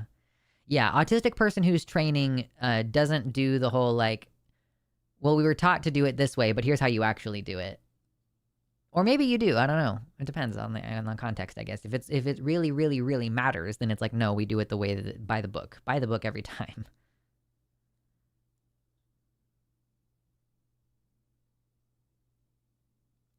I think as long as we all want our single occupant houses on property the population is too high, the white picket fence mentality has done a lot to mess up our society and how we look at housing and the ecosystems. Sure, I could see that being a broad problem. There's a lot of people who like city living, though. And like, I value the idea of having a little bit of space away from people. I'm not the kind of person who wants to live in a big city. It really scares me when I need to go anywhere near downtown Portland. Like, I don't like this. I don't want to be here. Yeah, I don't do TurboTax. I think I did TurboTax initially, and then I was like, I'm going to use a different company that's less expensive. Finding it even harder to find the motivation to pay taxes this year. I wonder why. Yeah, that's another thing. I saw a lawyer on Instagram talking about how she was not going to pay her taxes and she was going to put it in an escrow account. Wouldn't that be interesting? Is like, if we're all like, no, we will pay our taxes the next time a Democrat is elected, but so long as you're doing all these fucked up things, and the idea of putting it in an escrow account is to be like, I have the money, I'm not blowing it on something else, and I will pay it off. I have a good faith intention to pay it off later, like when you resolve the issue. This is like what you do when your landlord won't fix something. You can withhold the rent, but you have to pay, you have to like hold on to the money and keep it in an account so that you can prove to the judge, like, look, I have the money and I'm willing to pay. It's just like, if my heating doesn't get fixed or whatever, I'm withholding the rent until the landlord fulfills their obligation. So it's the same thing with the taxes situation. You can't just be like, haha, I'm gonna blow all the money. In fairness, downtown Portland is the nightmare from Hades. Yeah, it's scary down there. I don't like it. But, I've lived in a lot of apartments, and I don't really like it, but it works fine for other people, and maybe we could put some engineering together to make it so that you cannot ever hear your neighbors. And maybe then that would make living in a sardine can a little bit more tolerable. Yeah, like, I don't want to pay for all American concentration camps either. Right. It would be one thing if I, it would be one thing if Oh my god, my brain just went to soup. Why would you do that? I'm overtime anyway. It's fine. Oh my gosh. I have no idea what I was saying. I don't want to pay for all American concentration camps. What was I going to say? I don't remember. It's fine. I'll get back around to it eventually. Oh, yeah, it's like it would be different if I had a job and the taxes were being taken from my paycheck, but at the end of the year I have to just send them thousands of dollars all at once, and it feels terrible. That is like having to pay directly rather than like, at least I would be able to ignore it a little bit if I had a job where I was being taxed through the year. I know that I should send in money through the year, and I did. I sent in a few $100 a couple months ago for like the fourth quarter of last year. I don't remember if I got any documentation of that. I need to double check and make sure I actually have documentation of that quarterly payment. But yeah, so it's just so much worse when you have to pay all of it directly, and an employer doesn't pay like half of my Social Security tax. I have to pay 100% of it. So pretty fucking annoying.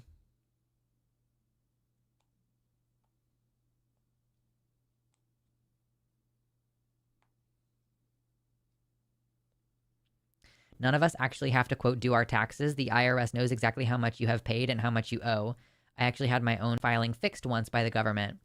I don't think that's necessarily the case for people like me who are self-employed. Like, I think that they are kind of relying on me to report it because PayPal doesn't send out 1099s yet. They were supposed to. They were like told that they needed to start providing tax documentation, but I don't think they actually have yet.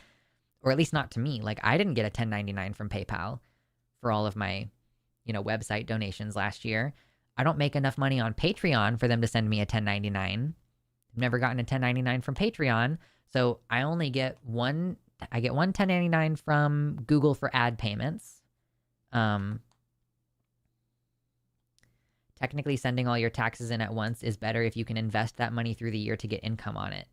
Maybe, but also you pay a penalty for doing it all at once at the end of the year. So, and I don't know I don't know how much that penalty is. So if you use that money for investing during the year, it has to be enough income to offset whatever the penalty is for paying it all at the end of the year. And you have to actually have the money throughout the year, which has been an issue for me in the past. Is like, I don't have enough extra money lying around throughout the year to pay quarterly taxes. I probably will be able to finally do it this year. In fact, I should probably jump on that because I bet the first quarter payment is going to be coming due soon. Yeah. So fucking being an adult is stupid.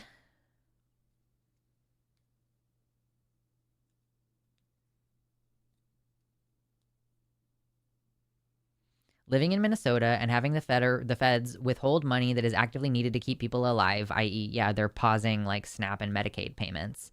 It makes me want to do that exact thing back to them, right? I'm like wondering when the states are going to be like, yeah, we're not paying taxes anymore. We need a governor to be like, no, we're not paying taxes anymore. Like, imagine if California was like, no, we're not going to keep paying taxes under this situation. Like, you've broken all forms of decorum. Our president is a criminal. The courts are invalid. Like, Congress is invalid. We're just not fucking paying you.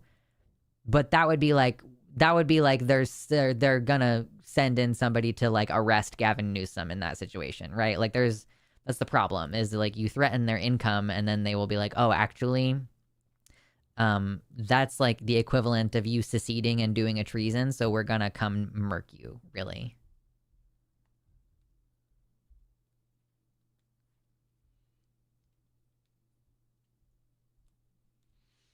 Anyway, I usually only do 3 hours. We went a little bit over today, and I didn't even really take a break. It was good to see everybody. I know that there's probably some question about like if I become, so I will say, as I'm closing out here, I am going to be an insane person if I can swing doing the college thing. I'm basically planning on being an insane person, and sometime this fall, if I can get it covered by scholarships and stuff, I'll probably be a full-time student and working at the line. That's my priority. My priority is working at the line. I make a lot of money there. And probably still streaming at least once a week. Likely. I don't know what exactly is going to change at that point. I'm serious about the math help stuff. I will hit you up. Like, just for your reference, Byron, yeah, I'm on solving inequalities right now. I'm still kind of at the beginning of the book. I did some vocabulary for, like, properties of numbers and stuff. Like, I just wanted to make sure that I knew all of that stuff. Like, I'm familiar with the word integer, but I wanted to have a really clear idea of the definition of that word. You know, looking at, you know, calculating the distance between lines, finding the midpoints. So, like, still, this is, like, a lot of stuff that I've probably already done before. And now I'm just, like, trying to memorize the formulas and stuff. This next chapter, yeah, has to do with intervals mostly, expressing solutions for inequalities with interval notation. The next thing is defining and relating radicals and exponents. So I'm still in review mode, but when I start getting to new stuff that I'm like, how the fuck does this work? I will definitely hit you up. Yeah, insane Lux is great Lux. We're finding out that I'm a Slytherin is what I found out about myself just recently. It turns out that I'm deeply ambitious. I want to be part of big things. All right, well, my voice hurts, so I'm planning on seeing you all on Sunday, and I will be on Transatlantic Call-In Show, followed by Calling It Now tomorrow, so look forward to those things. I'll ping you in the Discord, and I hope that you're all well, and that you stay well, be good. Thank you to everybody who donated, thank you to everybody who hit the like button, and looking forward to being confused as you regale us with your newfound knowledge. I promise I will not bore you with explaining math concepts to you. I know that that's a very different type of person who wants to do that. So anyway, thanks everybody. I'll see you next time. Bleh.